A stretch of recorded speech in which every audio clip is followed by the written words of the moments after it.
श्रीमते भक्तिवेदांत स्वामी नित्यनामिने नमस्ते सरस्वती देवे गौरवाणी प्रचारिणे निर्विशेष शून्यवादी पाश्चात्य देशतारिणे वाञ्छा कल्पतरुभ्यश्च कृपा सिन्धुभ्य एव च पतितानां पावनेभ्यो वैष्णवेभ्यो नमो नमः। जय श्री कृष्ण चैतन्य प्रभु नित्यानंद श्री अद्वैत गदाधर श्रीवासदि गौर भक्तवृंद। हरे कृष्णा कृष्णा कृष्णा हरे हरे, हरे राम राम राम हरे हरे। हरे कृष्ण। మీ అందరికీ అక్షయ తృతీయ త్రయోదశి అక్షయ తృతీయ త్రయోదశిని అక్షయ తృతీయ యొక్క శుభాకాంక్షలు. అక్షయ తృతీయ అన్నది ఈవేళ రోజున వ్యాసదేవుడు మహాభారతం రాయడం మొదలుపెట్టిన రోజు ఇది. ఈరోజు సింహాచలంలో కూడా వరహ నరసింహదేవి భగవాన్ యొక్క నిజ దర్శనం జరుగుతుంది. మిగతా అన్ని రోజులు కూడా వరహదేవుడు చందనంలో కప్పబడి ఉంటాడు. వరహ నరసింహదేవుడు ఎప్పుడైనా వరహ నరసింహదేవుడు భగవాన్ యొక్క విగ్రహం చూస్తే అది వరహదేవు రూపంలోనే ఉంటుంది. కానీ వరహ నరసింహదేవుడు ఎలాగేంటే ఈ రూపం ఎలాగొచ్చిందంటే యాక్చువల్గా నిజానికి ఇక్కడ సంహారం అయిపోయిన తర్వాత, హిరణ్యకశిపుని సంహరించిన తర్వాత ప్రహ్లాదుడు తన ప్రార్థనలు తోటి నరసింహదేవుడిని శాంతింపజేసిన తర్వాత ప్రహ్లాద్ మహారాజు నరసింహదేవ భగవంతుని ఒక కోరిక కోరుతాడు. ఏంటంటే, మా తండ్రి గారిని చంపిన ఈ దివ్య రూపాన్ని చూశాను, అదేవిధంగా మా చిన్న తండ్రి గారైన హిరణ్యాక్షుణ్ణి చంపినప్పుడు మీరు అవతరించిన వరహ రూపాన్ని కూడా చూడాలనుకుంటున్నాను అని చెప్పి నరసింహదేవుణ్ణి వేడుకుంటాడు. ఆ ప్రహ్లాదుని మాట తీర్చడం కోసం నరసింహదేవ భగవానుడు వరహ అవతారం ఎత్తాడు. అయితే నరసింహదేవుడు వరహ అవతారం ఎత్తాడని చెప్పుకోవడానికి ప్రత్యేకంగా ఉండాలి. ప్లస్ దాంతోపాటు ప్రహ్లాదుడికి వరాహ రూపాన్ని చూపించాలి. నరసింహదేవ అవతారాన్ని చూపించడానికి లేదు, ఎందుకంటే ఆయన చూస్తానంటుంది వరాహ అవతారం కాబట్టి. అందుకని మొత్తం వరాహ అవతారం ఎత్తాడు. కానీ నరసింహదేవుడే వరాహదేవుడిగా రూపొందాడు అన్న దానికి ప్రతీకగా ఒక తోక మాత్రమే సింహ తోక ఉంటుంది. ఆ తోక ఒకటే మీకు తేడా ఉంటుంది, మిగతాదంతా వరాహ రూపమే. వరాహ అవతారంలో ఏదైతే ఉందో అదే అవతారం ఉంటుంది, కానీ తోక మాత్రం సింహం యొక్క తోక ఉంటుంది. ఆ విధంగా వరాహ నరసింహస్వామి అన్నది ఆ రూపం వచ్చింది. అది అయితే చెప్తారు, ఎప్పుడైతే ఈ ప్రహ్లాది కోరుతాడో శాంత రూపంలో ఉన్న నరసింహదేవుడు మళ్ళీ ఆ హిరణ్యాక్షుడిని, ఆయన యొక్క రాచకాలని, మళ్ళీ హిరణ్యకశిపుడిని, ఆయన యొక్క రాచకాలని మళ్ళీ గుర్తించుకుని మళ్ళీ ఉగ్ర రూపంలో వెళ్ళిపోతాడని చెప్తారు. అందుకని వరాహ నరసింహస్వామి ఉగ్ర రూపంలో ఉంటాడు కాబట్టి ఆయన ఎప్పుడు చందనంలోనే కప్పిపెట్టి ఉంచుతారు. ఎప్పుడు కూడా ఈ రోజు ఒక్కరోజే దివ్య దర్శనం జరుగుతుంది, నిజ దర్శనం జరుగుతుంది. మిగతా 364 రోజులు ఆయన చందనంలోనే ఉంటాడు. చంద్ర దర్శనం జరుగుతుంది తప్ప విగ్రహ దర్శనం అనేది జరుగుతుంది. అది కొన్ని విషయాలు పూర్తిగా దాని కోసం చెప్పదలుచుకున్నాను. అక్షయ కోసం చాలా ఉన్నాయి చెప్పుకోవడానికి, తర్వాత అన్ని చూద్దాం ఎప్పుడైనా. వీటితోటి ఈరోజు మనం చెప్పుకోబోయే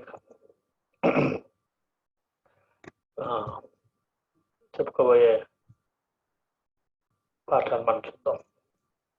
ఈరోజు మనం ఏంటంటే ముఖ్యంగా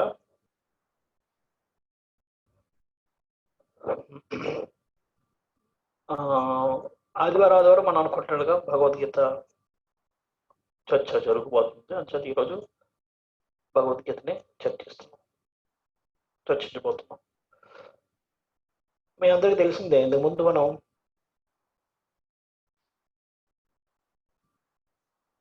భగవద్గీత యొక్క పూర్తిగతాన్ని చర్చిస్తూ భగవద్గీతలో 5 అంశాలని భగవద్గీత 5 అంశాలను చర్చిస్తుంది. అవి ఏంటంటే ఈశ్వరుడు, జీవుడు, ప్రకృతి, కాలం, కర్మ. 5. ఇందులో శ్రేష్ఠుడేమో ఈశ్వరుడు, జీవుడు, ప్రకృతి, కాలం. ఈ 4 ఏమో శాశ్వతమైనవి. కర్మ అనేదేమో అశాశ్వతమైనది, మారుతూ ఉంటుంది. ఇలాగే మిగతా 4 ఈశ్వరుడు తప్ప మిగతా 4 ఈశ్వరుడు ఆధీనంలో ఉంటాయి. అలాగే కర్మకి ఆది అనేది ఉండదు, అంతం ఉంటుంది. హరే కృష్ణ, అంతం ఉంటుంది. ఆ విధంగా ఇవన్నీ చర్చించుకున్నాం. దాంతోపాటు ఇప్పుడు మనం ఇంకా కొన్ని విషయాలు మనం ఈరోజు చర్చిస్తాం. దాని తర్వాత నుంచి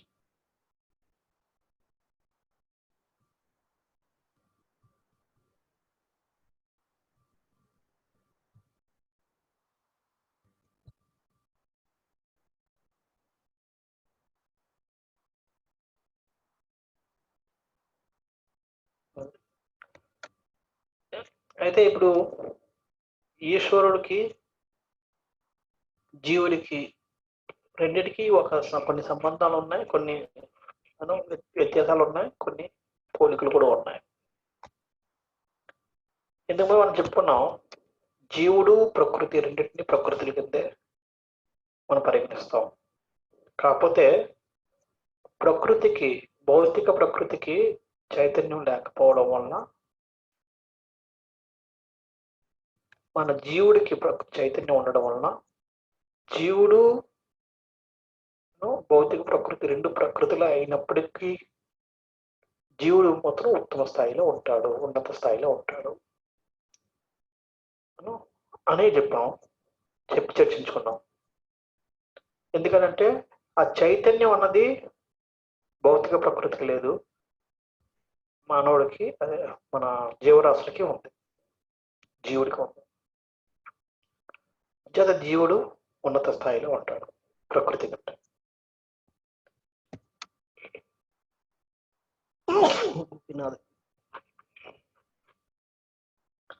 అలాగే జీవుడికి ఈశ్వరుడికి ఉన్న పోలికలు, వ్యత్యాసాలు ఏంటి? జీవుడికి ఈశ్వరుడికి ఇద్దరికి చైతన్యాలు ఉన్నాయి. చైతన్యం ఉండడంలో ఇద్దరు ఒకటే, కానీ ఇద్దరిలో ఉన్న తేడా ఏంటంటే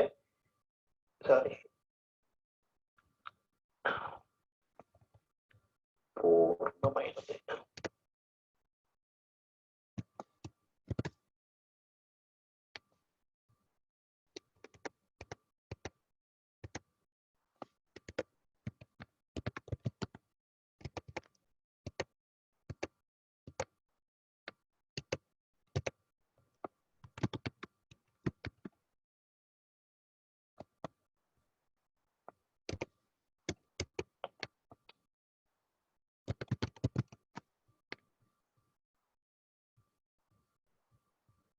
అయితే ఈశ్వరుని యొక్క చైతన్యం దివ్యము మరియు పూర్ణమైంది.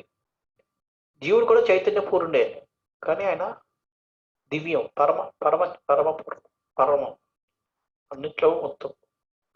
మనం దివ్యుడి యొక్క చైతన్య పూర్ణుడు ఎందుకని చెప్పుకున్నాం? ఎందుకంటే మిగతా జీవరాశులన్నింటికి కూడా చైతన్యం ఉన్నప్పటికీ మానవ జీవనంలో ఉన్న చైతన్యం పూర్ణత్వాన్ని పొందుతుంది కాబట్టి దాని పూర్ణుడు. అంచేత మన జీవులు అన్నింటిలో అన్నప్పుడు అది ఏ జీవిని అవ్వచ్చు కాబట్టి అతను పూర్ణుడు అని చెప్పుకున్నాం.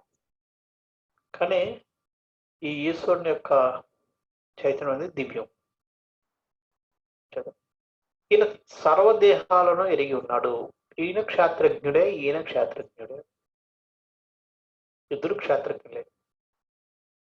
క్షేత్రజ్ఞులు అంటే క్షేత్రం అంటే దేహం దేహం అని, జ్ఞా అంటే జ్ఞానం అని. ఇద్దరికి జ్ఞానం ఉంది, క్షేత్రజ్ఞానం దేహాల గురించి. అయితే ఈశ్వరుడికి సర్వదేహాలను ఎరిగి ఉన్నాడు, సర్వదేహాలను ఎరిగి ఉన్నాడు. ఆయనకి అన్ని దేహాల్లో ఏమవుతుందో ఏం జరుగుతుందో అన్నీ తెలుసు ఆయనకి. అదే జీవుడు తన యొక్క ప్రత్యేక దేహాన్ని ఒక్కదాన్ని మాత్రమే తెలుసుకోగలుగుతాడు, పక్కన వాళ్ళ కోసం తెలుసుకోలేడు. అలాగే భౌతికత్వంసే ప్రభావితం కాదు. ఈ తాలూకు చైతన్యం, భగవంతుడి చైతన్యం భౌతిక ప్రకృతి, భౌతిక విషయాలతోటి ప్రభావితం అవుతుంది. ఇది ప్రభావితం అవుతుంది అంటే ఇది ప్రభావితం, భౌతిక విషయాలతో ప్రభావితం అవుతుంది కానీ ఆధ్యాత్మిక విషయాలని ఉపదేశించడానికి అర్హుడు. అందుకనే భగవద్గీత ఇవన్నీ చెప్పగలిగాడు. అది ఇప్పుడు కూడా మనం చెక్ చేస్తాం. కానీ జీవుడు ప్రభావితం అవడం ఒకటే కాకుండా 4 లోపాలు కూడా ఉన్నాయి, మనం ఇంతకుముందు చర్చించుకున్నాం. అంచేత 4 లోపాల వలన ఆయన ఎటువంటి ఆధ్యాత్మిక విషయాలు కానీ, దివ్యమైన విషయాలు కానీ ఉపదేశించడానికి కానీ ఆయనకి అర్హత లేదు. ఈశ్వరుడు పూర్ణుడు, జీవుడు అంశం. ఈశ్వరుడు సృష్టికర్త, జీవుడు సృష్టించబడ్డాడు. అసలు పూర్ణుడు అంశం కాబట్టి అంశం ఎప్పుడు కూడా పూర్ణుడిలాగా పూర్ణుడు చేసే స్థాయిలో ఏ కార్యాలని చేయలేదు.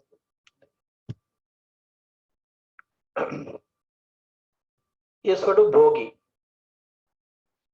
జీవుడు భోగింపబడేవాడు.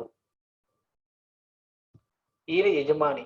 మన ఆలలో ఇది ఈశోపనిషత్తు కూడా మనం నేర్చుకున్నాం. ఈయన సహాయకుడు, ఆయనకి కోఆపరేట్ చేయాలి, సహాయపడాలి. భగవంతుడి కార్యంలో, భగవంతుడి ఆనందానికి మనం సహాయపడాలి తప్ప మనం మన ఆనందానికి ప్రయత్నించాలి. ఈశ్వరుడికి ఉదాహరణ ఉదరులు అంటువాడు ఈశ్వరుడు. ఎందుకని మన అన్ని అవయవాలు కలిసి ఉదరాన్ని నింపాలి. ఉదరం నింపినప్పుడు ఉదరం అంటే కడుపు నిండినప్పుడు మిగతా అవయవాలన్నిటికీ శక్తి వస్తుంది.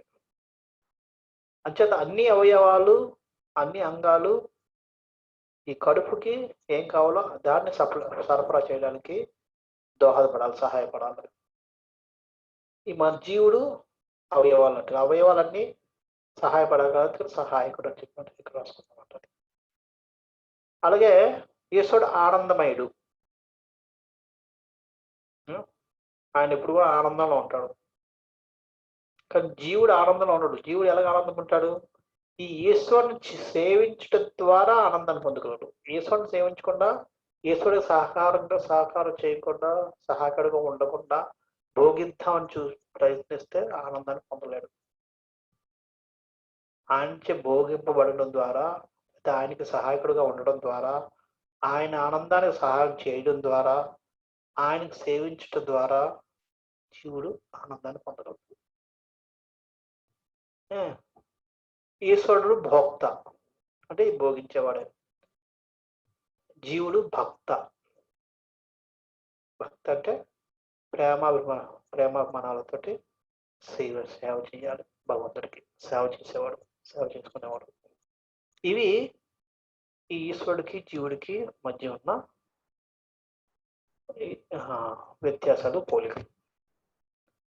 అయితే మళ్ళీ మనం చాలా మంది చెప్తాం సనాతన ధర్మము మతము రెండింటికి ఉన్న తేడా కూడా చర్చించారు. సనాతన ధర్మం అనేది స్వభావం లాంటిది, అది సహజమైన స్వభావం. అది విశ్వాసం కాదు, అది స్వభావం. విశ్వాసం అంటే ఏం చేస్తామని, మతం అన్నది విశ్వాసం. మనం విశ్వసిస్తున్నాం కాబట్టి ఆ విధంగా ప్రవర్తిస్తున్నాం. ఇప్పుడు మనకి స్వభావం చూడండి, మనం ఇస్కాన్లో రాకముందు మనం ఎవరో దేవతల్ని, వాళ్ళని, వీళ్ళని అందరినీ మనం పూజించాం. ఇస్కాన్లోకి వచ్చిన తర్వాత ఏం చేస్తున్నాం? మనం నమ్మాం, విశ్వసించాం కాబట్టి ఇప్పుడు ఇస్కాన్ విద్యతని మనం పాటిస్తాం. అది మన స్వభావం కాదు. స్వభావం అయితే చిన్నప్పటి నుంచి అదే చేసి ఉండేవాళ్ళం. స్వభావం అన్నది ఏంటంటే ఎప్పుడు మారంది. అది స్వభావం అంటే ఏంటి? అది సనాతన ధర్మం అన్నది ఏంటంటే ఎప్పుడు మారదు, ఇది మారుతూ ఉంది.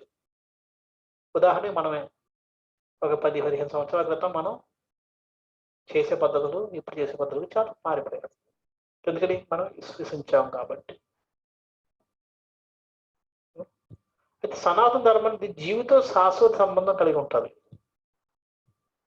జీవితో పాటు ఉంటుంది. అది జీవికి సంబంధించింది మారదు కాబట్టి జీవుడికి ఎలాగైతే జీవుడు శాశ్వతమైన వాడో ఆయనకు సంబంధించిన ఏ విషయమైనా సరే శాశ్వతమైందే. అది ధర్మం. సనాతన ధర్మం అంటే ఆ సనాతన ధర్మం అంటే మారంది.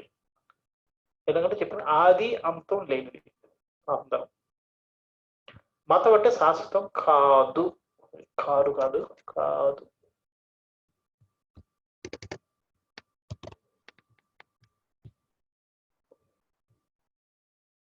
అది శాశ్వతం కాదు.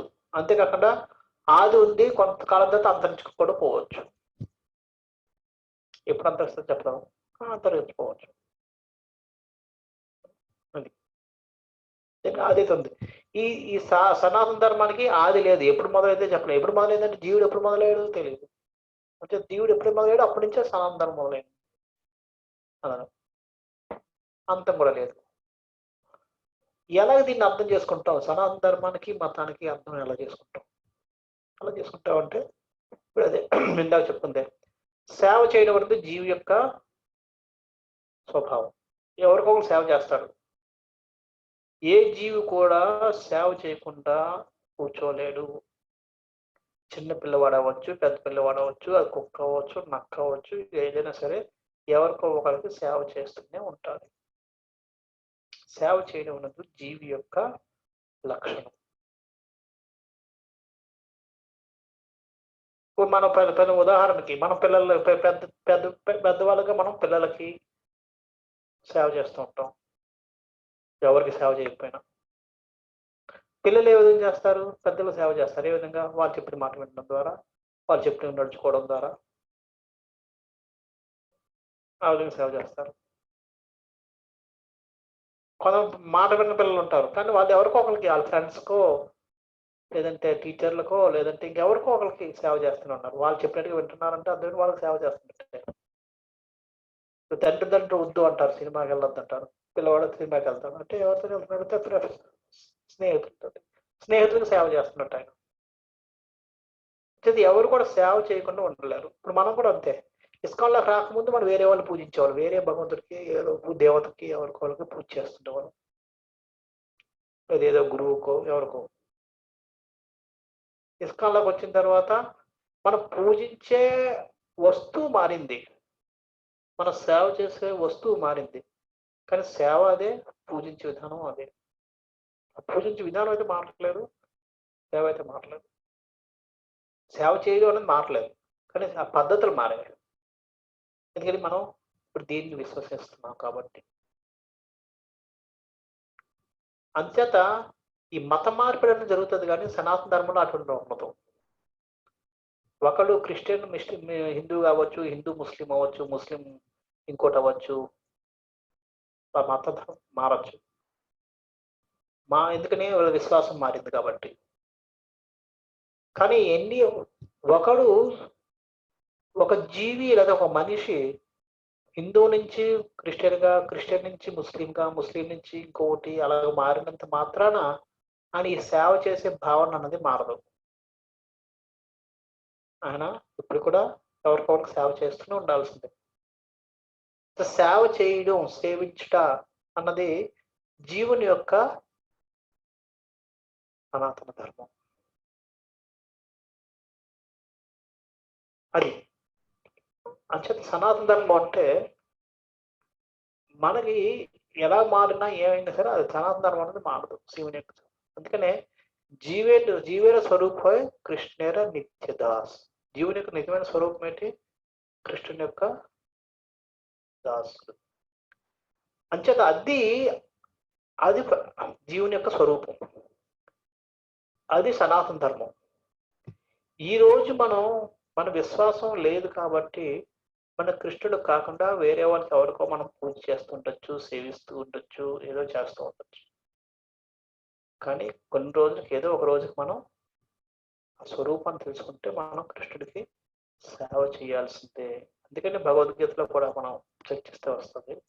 భగవద్గీతలో చెప్తాడు బహునాం జన్మనాం అంతే, ఎన్నో జన్మలు ఎత్తి ఎన్నో విధాలుగా చేసుకున్న తర్వాత మాత్రమే జ్ఞానవాన్మాన్ ప్రబద్ధంగా తెలుసుకుంటాడు. జ్ఞానవాన్ ఏమని?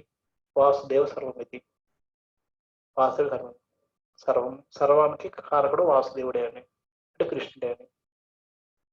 సో మహాత్మ సుదుర్లభ. అటువంటి మహాత్మ చాలా దుర్లభం.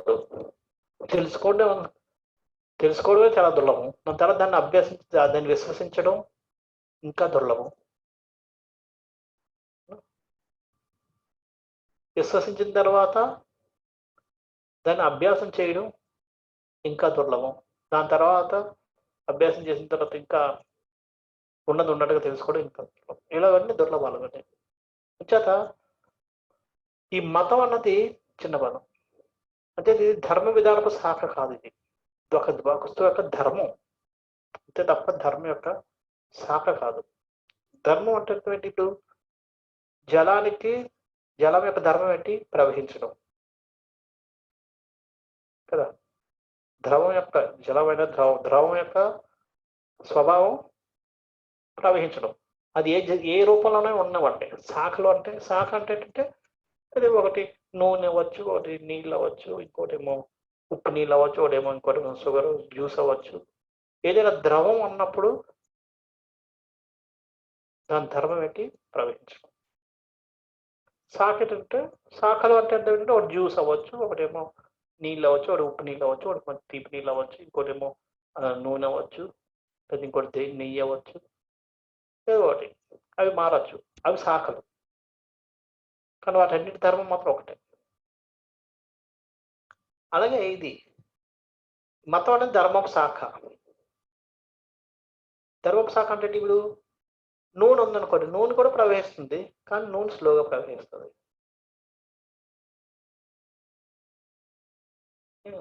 అలాగే నీళ్లు ఫాస్ట్గా పరిగెడుతుంది. జ్యూసు రెండింటికి మధ్యలో కొద్దిగా అంత నీళ్ళు అంత స్పీడ్గా కాదు, వేగంగా కాదు, నూనె అంత నెమ్మదిగా కాదు, మధ్యలో ప్రవహిస్తుంది. ఇలాగా ఇది విధానం. మతం అన్నది ఏంటంటే ఒకదాన్ని బట్టే ఒకదానికి నా మతం ఏంటంటే ఇప్పుడు నూనె మతం అంటే నూనెలాగే ఉంటాను అప్పుడు. ప్రవహించడం అనేది ధర్మం, అది సనాతన ధర్మం. నూనెలా ప్రవహించడం అనేది మొత్తం నూనె స్వభావం ఉంది కాబట్టి అలాగే ఈ విధంగా మాట చిన్న. ఈ విధంగా ఈ రెండింటికి ఉన్న తేడా కూడా ప్రభుపాద వారు భగవద్గీత ఉపోద్ఘాతంలో బోధించారు. తర్వాత బద్ధులు మిథ్యాహంకారం, ఈ రెండింటికి కోసం చెప్పారు. బద్ధుడు అంటే భౌతికత్వంచే కలుషితమైనప్పుడు బద్ధులుగా పిలువబడతాం. బద్ధులు అంటే అర్థం, ఈ భౌతికత్వంతో మనం కలుషితం అయిపోయాం. భౌతిక విషయాల మీద, భౌతిక వస్తువుల ఆకర్షణ మీద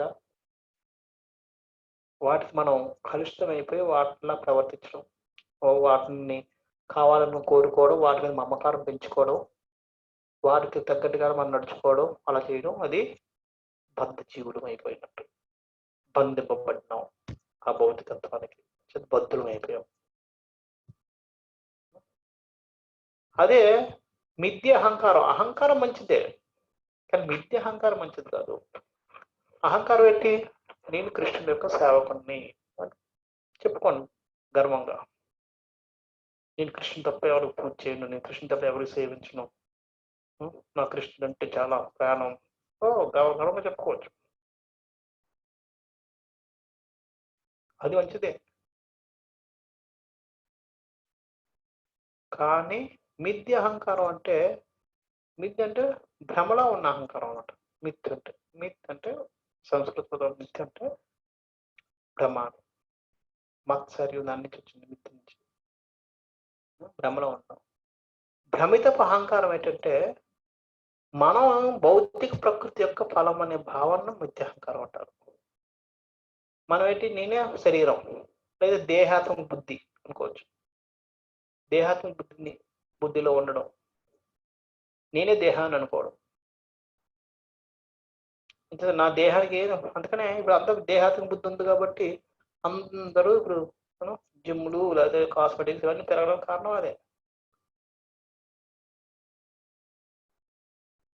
లేదంటే అంత అవసరం లేదు. అందరూ ఇలా అందరూ కుర్రవాళ్ళలాగే కనబడాలి. 90 సంవత్సరాలు ఉన్నారు కూడా కుర్రవాళ్ళలాగే ఉండాలి. అది. చేత ఎవరికైనా సరే మీరు బాగా పెద్ద ప్రైజ్ గొప్ప బహుమతి ఇచ్చి మీరు ఆనందపరచలేరు. కానీ ఎవరైనా సరే మీరు 30 సంవత్సరాల అమ్మాయిలా ఉన్నారండి, ఒక అబ్బాయి లేకపోతే 20 సంవత్సరాల అబ్బాయిలా ఉన్నారండి అలా అన్నానుకో, ఫినిష్.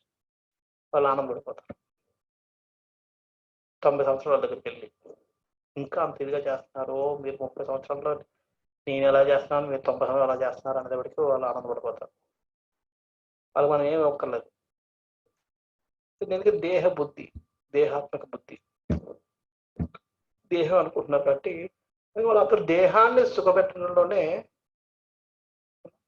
అందరూ ఇప్పుడు లోకం అంతా దాంట్లో ఉంది, దేహాత్మక బుద్ధి కాబట్టి దేహాన్ని సుఖపెట్టడం ఉంది.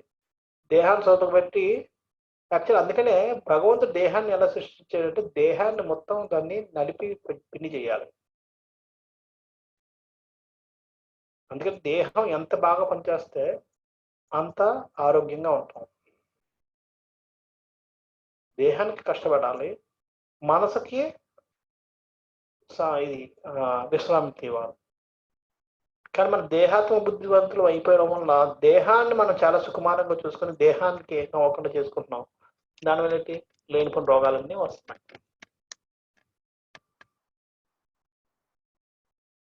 లేనిపోని రోగాలు. ఎందుకని దేహం పనిచేస్తే అది బాగా ఆరోగ్యంగా ఉంటుంది. దేహాన్ని పనిచేయించకపోతే అందులో అంత కొవ్వు ఇవి అన్ని పట్టి అనారోగ్యాలన్నీ వస్తుంటాయి.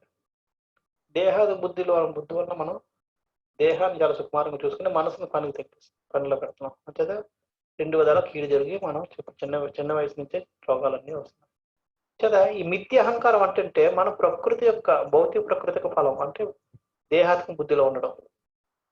అంతేదా ఆ ఆధారంలో ఉంటే దాన్ని బట్టి మనం పోల్చుకుంటూ భౌతిక ప్రకృతిలో ఉన్న ఫలాలతో పోల్చుకుంటూ అదే నేను అనుకున్న భావనలో ఉండడానికి మిథ్య అహంకారం అంటారు. ఇవి కూడా చెప్పారు. ముక్తి కోసం కూడా చెప్పారు. ముక్తి కోసం ఏంటంటే చైతన్యము నుండి, ముక్తి అంటే భౌతిక చైతన్యము నుండి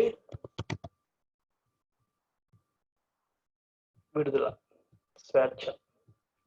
ఈ భౌతిక వస్తువుల మీద, దేహాత్మక బుద్ధి మీద, వీటి మీద మనం ఆలోచన నుంచి చేత నుంచి విడుదల అవ్వడం, ఆ చేతను వదులుకోగలగడం, అదే ముక్తి అంటే. భాగవతంలో కూడా ఉంది, ముక్తి రిత్వాన్యత రూపం స్వరూపేణ వ్యవస్థిత అంటే స్వరూపం, నిజమైన స్వరూపం ఏంటంటే ముక్తి అన్యద ముక్తి లేకుండా, ముక్తి అన్నది ఏంటంటే అన్యద వేరే రూపం లేకుండా ఉండడం. ముక్తి హరిత్వ అంటే హరించడం, అన్యద రూపం వేరే రూపం లేకుండా ఉండడం. వ్యవస్థిత అంటే ఉండడం, అది స్వరూపేణ వ్యవస్థిత, అది నిజమైన స్వరూపం. భగవద్గీత కూడా దీన్నే బోధిస్తుంది. భగవద్గీత కూడా చెప్పబోతుంటే మనం శరీరం కాదు ఆత్మలం అని చెప్తుంది. అదే చెప్తుంది భగవద్గీత ఉద్దేశం. నెక్స్ట్ బ్రహ్మజ్యోతి కోసం కూడా, దానికోసం కూడా భగవద్గీత చర్చిస్తుంది. భగవద్గీతలో వివరించబడింది బ్రహ్మజ్యోతి. భగవంతుడు దీనికి పరం అంటే భగవంతుడు దీనికంటే పరమైంది. భగవంతుడు ఇప్పుడు కూడా ఇది భగవంతుడి యొక్క అనుచరుడు కింద అనుకోవచ్చు. బ్రహ్మం అన్నది భగవంతుని యొక్క అనుచరుడు, అందుకని చిన్నది.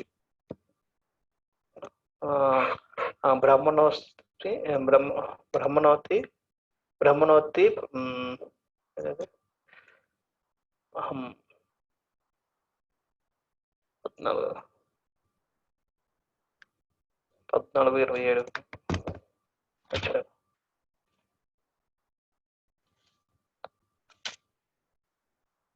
బ్రహ్మణో హి ప్రతిష్టాహం. బ్రహ్మణో హి ప్రతిష్టాహం. ప్రతిష్ట అంటే ఆధారం. కృష్ణుడు భగవద్గీత చెప్పుకుంటాడు, బ్రహ్మజ్యోతికి ఆధారం నేను, ప్రతిష్ట అహం. అహం అంటే నేను. ఈ బ్రహ్మజ్యోతి యొక్క బ్రహ్మన నిరంకార బ్రహ్మం యొక్క అనుభూతి అంటే అర్థం ఏంటంటే పూర్ణత్వానికి పాక్షిక అనుభూతి మాత్రమే, పూర్ణ అనుభూతి కాదు. పాక్షికంగా తెలుసుకున్నట్టు మనం. ఎలాగంటే ఉదాహరణ ఎలా చెప్తారంటే, ఇప్పుడు సూర్యుడు, సూర్యకిరణాలు, సూర్యకాంతి 3. మనం ఇంట్లో కూర్చుని సూర్యకాంతిని చూస్తున్నప్పుడు సూర్యుడు ఉన్నట్టు మనకి తెలుస్తుంది. కానీ సూర్యకాంతిని చూస్తే సూర్యుని చూసినట్టు కాదు కదా. లేదా కిటికీలో బయట చూస్తే ఎండ కనబడుతుంది అంటే సూర్యుడు ఉన్నట్టు. ఎండ కనబడటం లేదంటే సూర్యుడు ఉన్నాడు కానీ మబ్బులు వచ్చాయి. అలాగే మనం తెలుసుకోగలుగుతాం. కానీ సూర్యుని చూసినట్టు కాదు. అది ఆ సూర్యకాంతిని చూసాం అంతే. అది బ్రహ్మజ్యోతి. ఆ సూర్యకాంతి ఎండ ఏమో బ్రహ్మజ్యోతి లాంటిది. ఎండను చూడటం అనేది బ్రహ్మజ్యోతి అనుభూతిని పొందడం. అంచేత బ్రహ్మజ్యోతి అనుభవాన్ని ఎండను చూసినట్టు మాత్రం సూర్యుడి కోసం అంత తెలిసినట్టు కాదు. సూర్యుని చూడకపోతే సూర్యుడు గుండ్రంగా ఉన్నాడా, లేకపోతే ఎలాగ ఉన్నాడో, పొడవుగా ఉన్నాడా, వెడల్పుగా ఉన్నాడా, ఎలాగున్నాడో ఎలా తెలుస్తాం? తెలియదు కదా. అంచేత ఎండను చూసినంత మాత్రం సూర్యుడు ఎలాగున్నాడో తెలియదు. అందుకని అది పూర్ణత్వం కాదు, పాక్షికమే, పాక్షిక అనుభవం. రెండోది, మనం బయటికి వెళ్ళి పైకి వెళ్ళి చూసాం. పైకి చూస్తే సూర్యుడు కనబడ్డాడు, గుండ్రంగా కనబడ్డాడు, చాలా ఎంతో తేజవంతంగా ఉన్నాడు, చూడడానికి చాలా కష్టంగా ఉంది. ఇవన్నీ, ఈ అనుభూతులన్నీ మన ఇంట్లో రూమ్లో కూర్చుని ఎండను చూడడం వల్ల కలగవు, తెలియదు, ఈ అనుభూతులు రావు. అంచేత కానీ ఎండ వచ్చింది అంటే సూర్యుడి నుంచి వస్తుంది, సూర్యుడు లేకుండా ఎండ రాదు. కానీ ఎండను చూసినంత మాత్రాన మనం సూర్యుని తెలుసుకున్నట్టుగా కాదు. సూర్యుడి నుంచి కంటే కొంచెం పెద్ద మంచి అనుభూతులు ఏంటి? బయటికి వెళ్ళి పైకి చూస్తే పైన కనబడతాడు, గుండ్రంగా ఉన్నాడు. ఉదయం చూస్తే ఎర్రగా కనబడతాడు, మధ్యాహ్నం చూస్తే ఇది స్వర్ణవర్ణంలో కనబడతాడు, తెల్లగా కనబడతాడు, కళ్ళు చూడడానికి చాలా కష్టపడుతుంది. ఈ అనుభూతులన్నీ మనం చూసినప్పుడు వస్తుంది. అయితే అది చూసినంత మాత్రాన కూడా మనకి సూర్యుడి కోసం పూర్తి తెలిసినట్టు కాదు. ఎందుకని? ఆ సూర్యుడు ఇప్పుడు గోళాకారంలో ఉన్నాడా, సమతలంగా ఉన్నాడా, ఎత్తు పల్లాలు ఉన్నాయా, అక్కడ జీవరాశులు ఉన్నారా లేదా, అక్కడ కూడా ఇలాగా పిఎం సీఎం ఉన్నాడా, అక్కడ రాష్ట్రాలు ఇవన్నీ ఉన్నాయా, దేశాలు ఇవి ఉన్నాయా, లేదా ఒకటే దేశం అంతా, ఒకటే రాజ్యమా, ఇవన్నీ మనకు తెలియదు. మనం బయటికి వెళ్ళి చూసినంత మాత్రం మనకు తెలుసు, ఓకే సూర్యుడు గుండ్రంగా ఉన్నాడు, తేజవంతంగా ఉంటాడు, అవి తెలుసు. కానీ ఇంకా తెలియని ఉన్నాయి అవి. ఇది ఈ రెండోది గుండ్రంగా తేజవంతంగా ఉన్నది పరమాత్మ అనుభూతి అంటారు. పరమాత్మను తెలుసుకోవడం అది. అందుకనండి బ్రహ్మజ్యోతిని తెలుసుకుంటే బ్రహ్మజ్యోతిని తెలుసుకున్నంత మాత్రం అంత జ్యోతి స్వరూపం అది. పరమాత్మ అంటే ప్రతి ఒక్కరిలోనూ భగవంతుడు ఉన్నాడు అన్న తెలుసుకోవడం పరమాత్మ. అందరిలోనూ భగవంతుడు ఉన్నాడు. అందుకనే మనం ఒకరికొకరు వైష్ణవులు ఒకరికొకరు నమస్కారం చేసుకుంటాం. మనం నమస్కారం చేసుకున్నాం ఎందుకని? అందుకనే మనం ఇప్పుడు ఈ పద్ధతులు పోయాయి. పూర్వకాలంలో కాలు ఎవరికైనా తగిలితే వెంటనే మనం చిన్నవాళ్ళైనా పెద్దవాళ్ళైనా కాళ్ళకు నమస్కారం, అది మనం నమస్కారం పెడతాం, ఇలాగా కాళ్ళకు అద్దుకుంటాం. ఎందుకనంటే చిన్నవాడైనా పెద్దవాడైనా ఆయనలో కూడా పరమాత్ముడు ఉన్నాడు, భగవంతుడు ఉన్నాడు. భగవంతుడు పరమాత్మ రూపంలో ఉన్నాడు కాబట్టి భగవంతుడు దేంట్లో ఉన్నాడో అది ఆలయంతో సమానం. అంటే దేవాలయంతో సమానం ప్రతి శరీరం. ఇది ఎప్పుడైతే మనం దాని తల్లితో కాళ్ళతో తన్నినప్పుడు అది అపరాధం అవుతుంది కాబట్టి మనం వెంటనే మన కళ్ళ నమస్కారం పెట్టి క్షమాపణలు అడుగుతాం. అది ఆ పద్ధతి వెనకతల ఉన్న అర్థం. ఇప్పుడు అందరూ దేహాత్మ బుద్ధులు ఈ బుద్ధులు ఉన్నారు కాబట్టి వాళ్ళకి సంబంధమే లేదు కాబట్టి ఎవరు పట్టించుకోవడం లేదు. కానీ అది కాదు నిజమైన ఏంటంటే ప్రతి దేహం కూడా, అందుకనే జీవుల్ని కూడా కాళ్ళతో తన్నకూడదు. ఎవరిని కూడా, ఏ దేహాన్ని కూడా కాళ్ళతో తన్నకూడదు.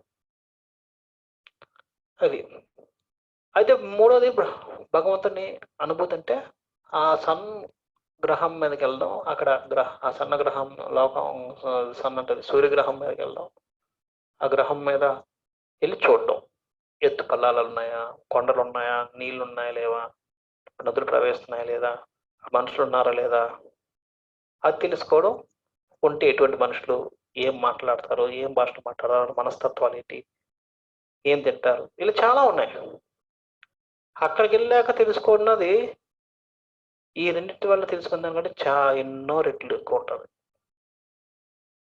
అక్కడ ఎలాంటి వెహికల్స్ ఉన్నాయి, అక్కడ కూడా విమానాలు ఉన్నాయా, అక్కడ కూడా ఫోన్లు మాట్లాడుకుంటారా, ఎటువంటి ఫోన్లు, చాలా ఉన్నాయి అంటారు. అక్కడ పళ్ళు ఏంటి, తిండి ఏంటి,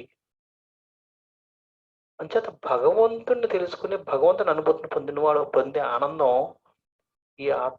ఈ బ్రహ్మజ్యోతి పరమాత్మ అనుభూతిని మనం పొందిన ఆనందానికి ఎన్నో రెట్ల ఆనందం ఉంటుంది. ఎలాగైతే మనం సూర్యగ్రహణం మీదకి వెళ్ళి తెలుసుకోవాల్సిన విషయాలు ఎన్నో ఉన్నాయి. ప్రతి ఒక్క విషయాన్ని తెలుసుకున్నప్పుడు ప్రతి ఒక్క కొత్త ఆనందం వస్తుంది. కొత్త విషయాలు పడుతుంది, కొత్త అనుభూతి, ఆనందం.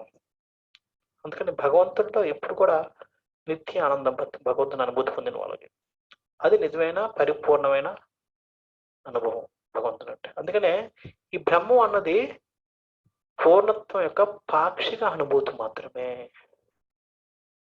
అల్పజ్ఞానులు మాత్రమే దీన్ని పరమసత్యంగా భావిస్తారు ఈ బ్రహ్మాన్ని.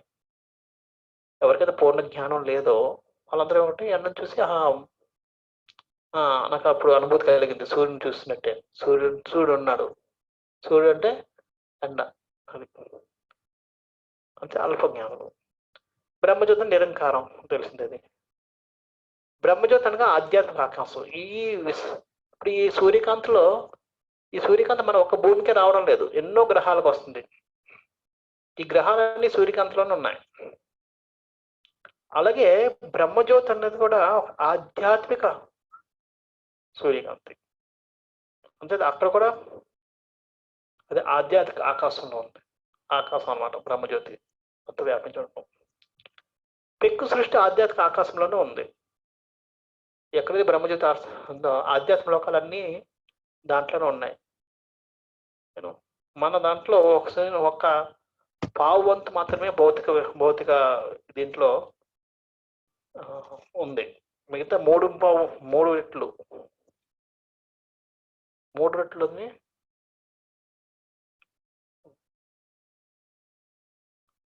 మూడు రెట్ల యొక్క సృష్టి ఆధ్యాత్మిక లోకంలోనే, ఈ ఆధ్యాత్మిక ఆకాశంలోనే ఉంది, జరిగింది. మనకంటే 3 రెట్లు ఎక్కువ సృష్టి ఆధ్యాత్మిక లోకం. పరవ్యోమం కూడా అనొచ్చు, లేదా దివ్యధామం అనొచ్చు, ఏదైనా.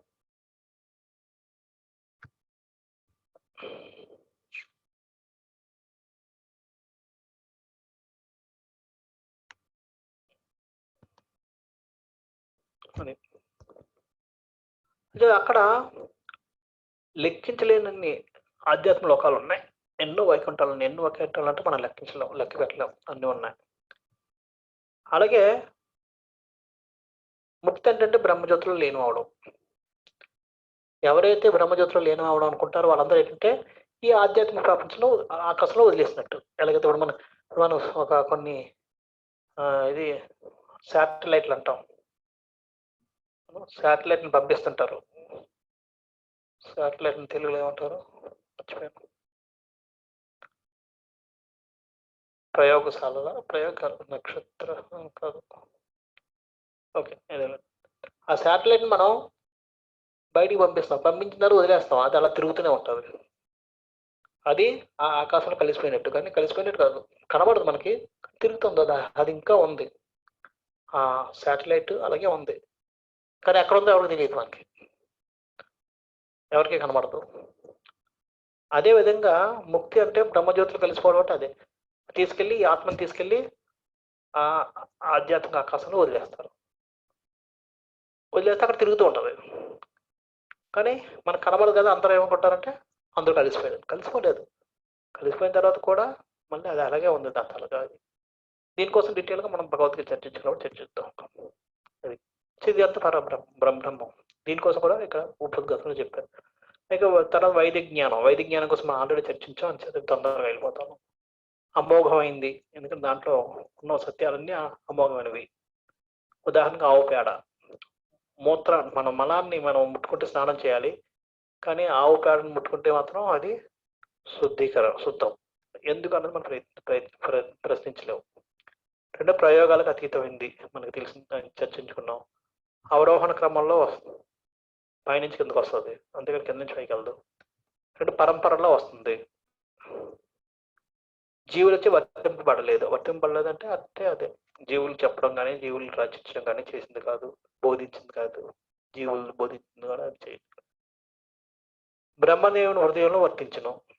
ఇది మొట్టమొదటిసారిగా బ్రహ్మదేవుని యొక్క హృదయంలో వర్తించబడింది, ఇది అంటూ ప్రకటమైంది. ఆ బ్రహ్మదేవుడు ఏం చేశాడు, తన తండ్రి శిష్యుల ద్వారా దీన్ని, ఈ వేద జ్ఞానాన్ని ప్రచారం చేయడం మొదలుపెట్టాడు. ప్రచారం అండ్ ప్రసారం రెండు చేశాడు.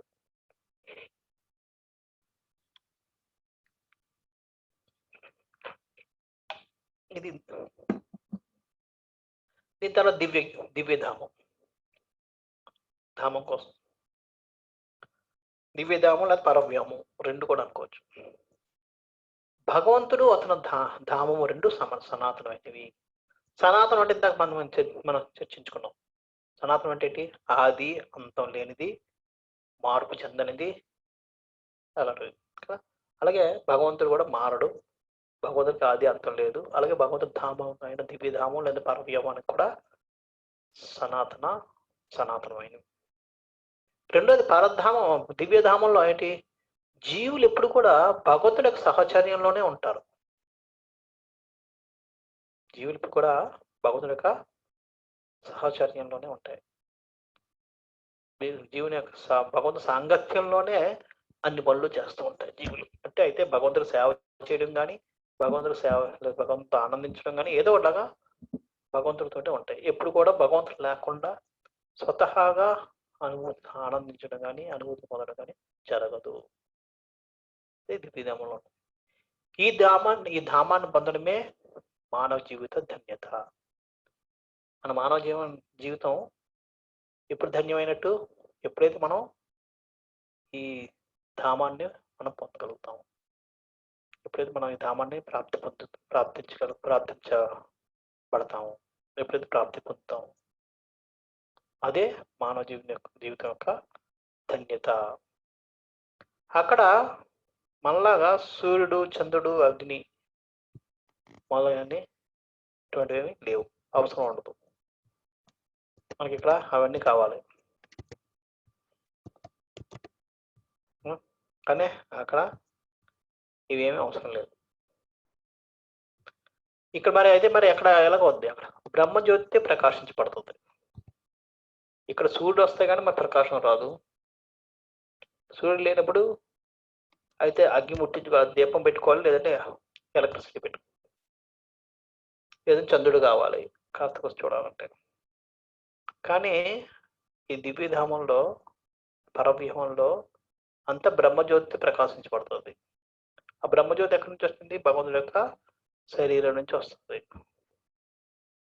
అలాగే ఇది దివ్యధామం అన్నది భగవంతుడి యొక్క శాశ్వత నివాస స్థానం.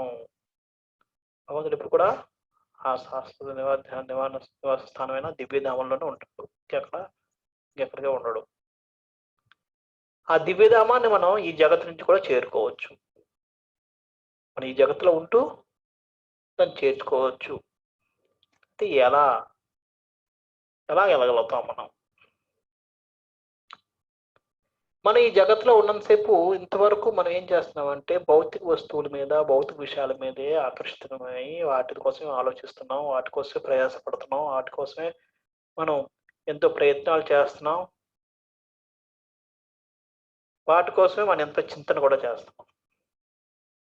మన ఆలోచనలు కానీ, మన క్రియలు కానీ, మన పనులు కానీ ఇవన్నీ కూడా ఈ భౌతిక విషయాలను పొందడం కోసం, భౌతిక ఆనందాన్ని పొందడం కోసం, ఇంద్రియ తృప్తి కోసం, ఇంద్రియ భోగం కోసమే మనం ఇంతకాలం మనం ఇచ్చాం.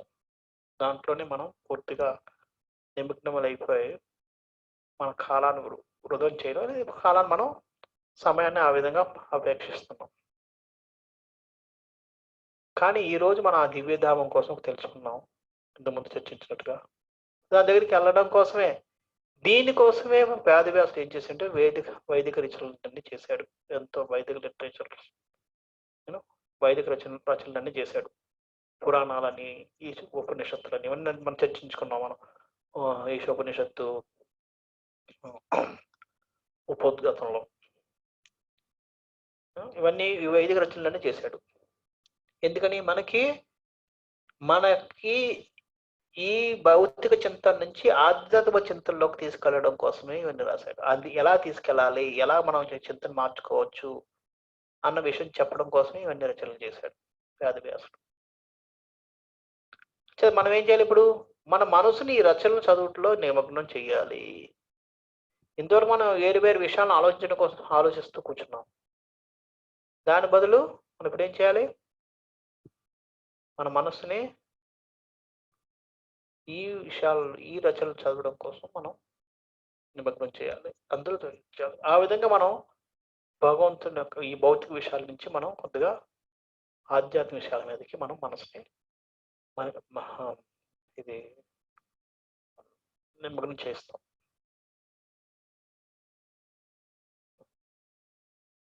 అయితే తర్వాత చదివితే ఒకటే సరిపోదు. చదివిన తర్వాత ఏం చేయాలి? దాన్ని మననం చేయాలి. చదివిని గుర్తు తెచ్చుకోవాలి. అరే, ఆధ్యాత్మికంలోకి జరుగుంటాడట, కృష్ణుడు ఎలా చేస్తాడట, భగవంతుడు ఇలా చేస్తాడట, లేదంటే ఇలా అవన్నీ మనం చేసుకుంటాం. అలా గుర్తు చేసుకోవడం, మననం చేసుకోవడం ఒకటి దాంతో సరిపోదు. అందుకని రోజంతా కూర్చొని మననం చేసుకుని కూర్చొని ఏమనంటే, నేను ఇప్పుడు నేను స్కూల్కి వెళ్తా అంటే, లేదా నేను చదువుతున్నాను అని చెప్పి, లేదంటే ఎగ్జామ్ రాయాలంటే చదువుతున్నాను, ఉద్యోగం కలబడి, అలా కాదు. అంచేత గుర్తుంచుకొని మనం చేయడం ఒకటే సరిపోదు, మన దైనందిక వృత్తులను కూడా చేయాలి. అంటే మన వర్ణాశ్రమ పద్ధతిని కూడా ఆచరించాలి, దాన్ని కూడా చేయాలి. అందుకే భగవద్గీతలో కూడా అర్జునుడు యుద్ధం చేయమన్నప్పుడు అర్జునుడు ఏమంటాడు?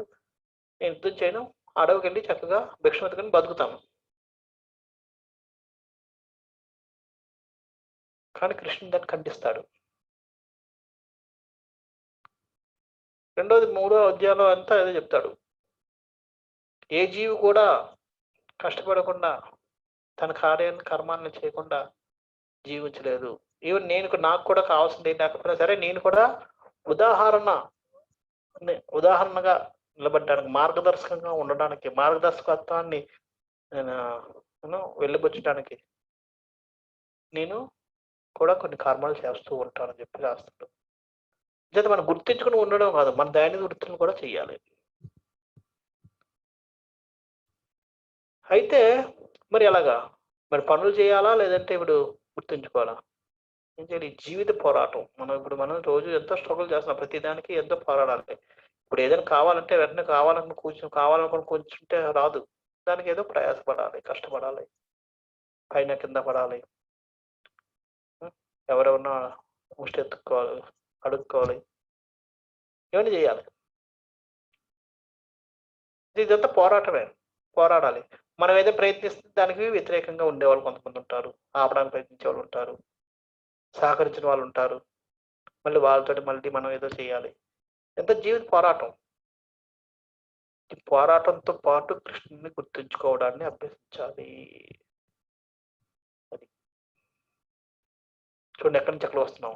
మనం ముందు భౌతిక విషయాల మీదే మనం ఉండేవాళ్ళం, ఆధ్యాత్మిక విషయం మీద ఎప్పుడు కూడా చర్చించడం కానీ ఎప్పుడు చేయలేదు. ఇప్పుడు దాన్ని ఏం చేస్తున్నాం? ఈ వ్యాసదేవుడు ఇచ్చిన వైదిక రచనలను మనం చదవడంలో ఫస్ట్ ఉన్న మనసుని నిమగ్నం చేయిస్తున్నాం. అది చేసిన తర్వాత ఆ చదివిన వాటిని మననం చేయడం మొదలుపెట్టాం.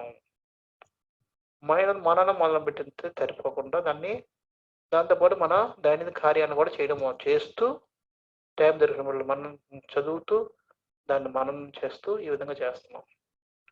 కానీ దైనందిక వృత్తుల్లో, అంటే వర్ణాశ్రమ ధర్మం మనం ఆచరించడంలో ఎన్నో ఒడిదుడుకులు వస్తాయి, ఎన్నో సవాళ్ళు ఎదుర్కొంటాం.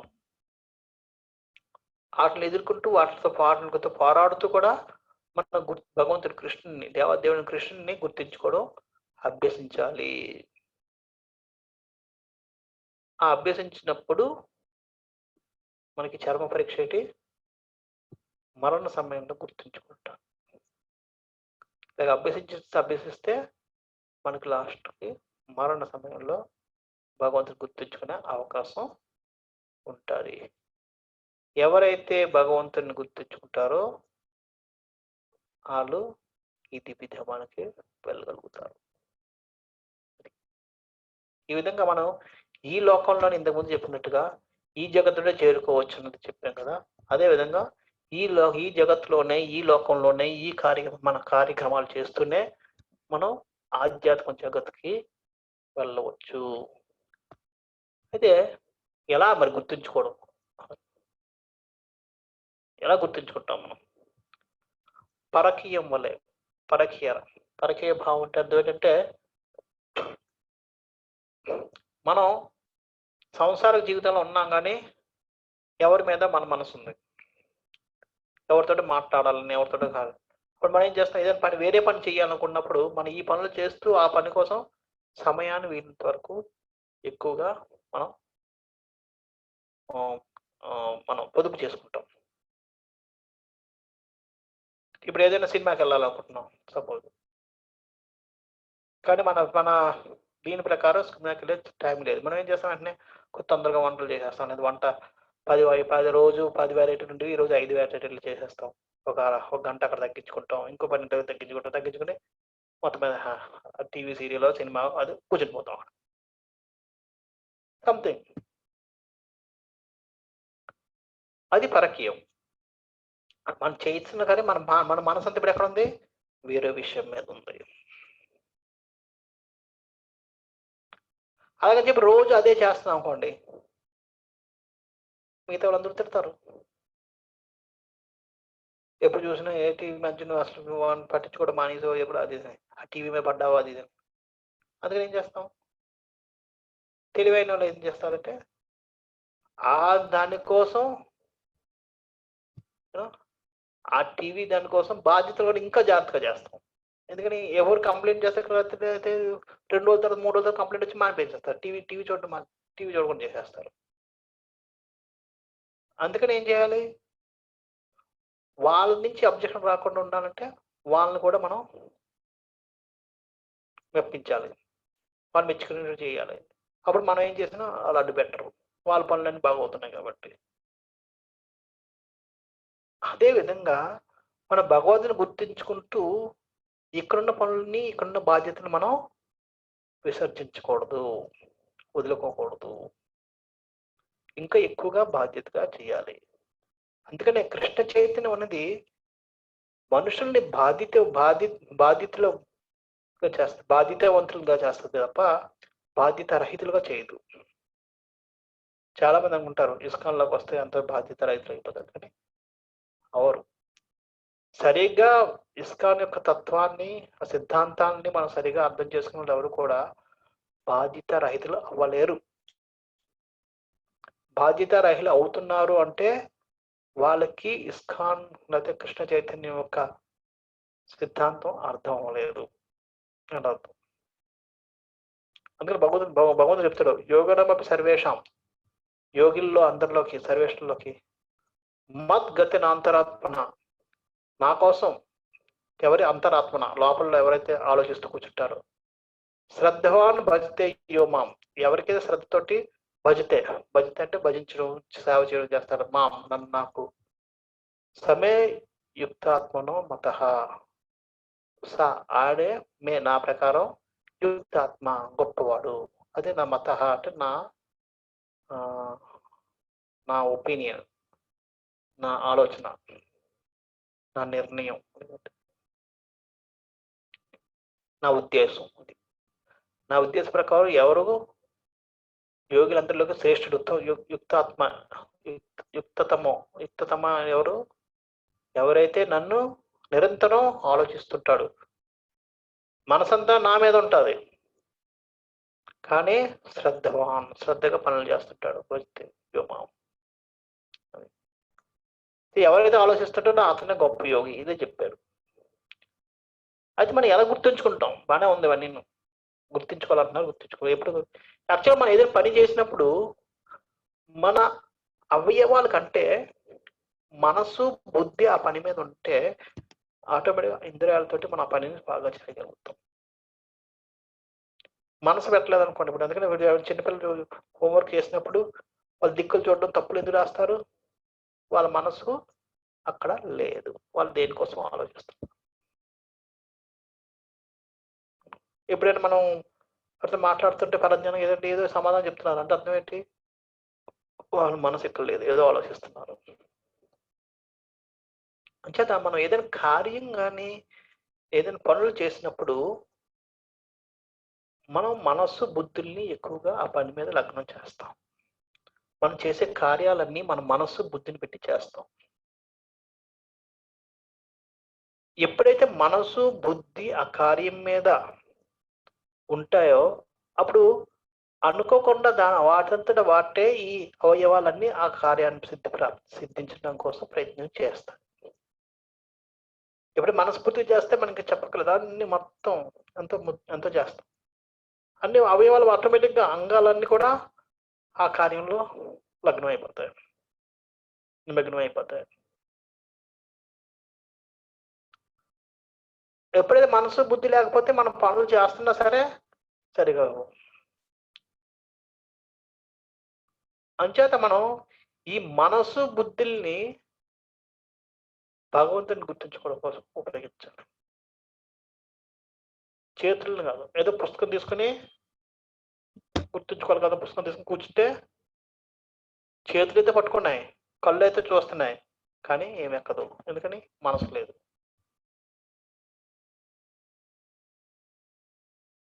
లేదంటే మైక్లో ఏదో పెట్టుకుంటాం, అదే మైక్లో చెవుల్లో ఏదో ఇయర్ ఫోన్ పెట్టుకుని మైక్లో ఏదో టేప్ రికార్డ్ ఏదో పెట్టుకుని వింటుంటాం, కానీ మనసు ఎక్కదు. మనసు లేదు. మనం ఎలా గుర్తుంచుకోవాలని చేయాల్సిందేంటి? మనసు బుద్ధుల్ని ఆ కార్యం మీద లగ్నం చేయాలి. ఎప్పుడైతే మనసు బుద్ధిని మనం లగ్నం చేస్తామో అప్పుడు ఇంద్రియాలన్నీ ఆటోమేటిక్గా వాటి పనిలో చేస్తాయి. ఈ భగవద్గీతలు కూడా ఇదే బోధిస్తుంది. ఇది ఎలా చేయాలని ఇంకా వివరంగా బోధిస్తుంది. ఇదంతా ఉపోద్గతలో ప్రభుత్వాలు ఇలా చెప్తున్నారు. అయితే దీన్ని గుర్తించుకొని ఆ మనస్సు ఇంద్రియాలను మనం లగ్నం చేయగలమా? లగ్నం చేస్తే అయిపోద్ది అంటున్నాను. చేయగలమా? చేయగలం. ఎందుకంటే ఇంతవరకు మనం మన జీవితంలో ఏదైనా సాధించిన విషయం ఉందంటే అన్నిటికీ సాధించడానికి మనం ఎంతో కృషి చేసాం, ఎంతో గట్టి ప్రయత్నం చేస్తేనే మనం ప్రతి దాంట్లో కూడా పోరాడాం. చిన్నప్పటి నుంచి స్కూల్ అడ్మిషన్ వచ్చిన తర్వాత పాస్ అయిన తర్వాత హోంవర్క్ తర్వాత ఇది ఆ పరీక్ష ఈ పరీక్ష అది ఇది ఆ పరీక్షలు అయిపోతే దాంతోపాటు ఇంటికి రాగానే పని ఏదో చెడి అక్కడ చదివేసి వచ్చామంటే ఇంటికి రాగానే ట్యూషన్ కూడా చదివేసి వచ్చామంటే తర్వాత కరాటే క్లాస్, యోగా క్లాస్, ఇది అది స్విమ్మింగ్ క్లాసు, నాట్యం, ఈ నాట్యం ఏం చేస్తుంటారు మనం?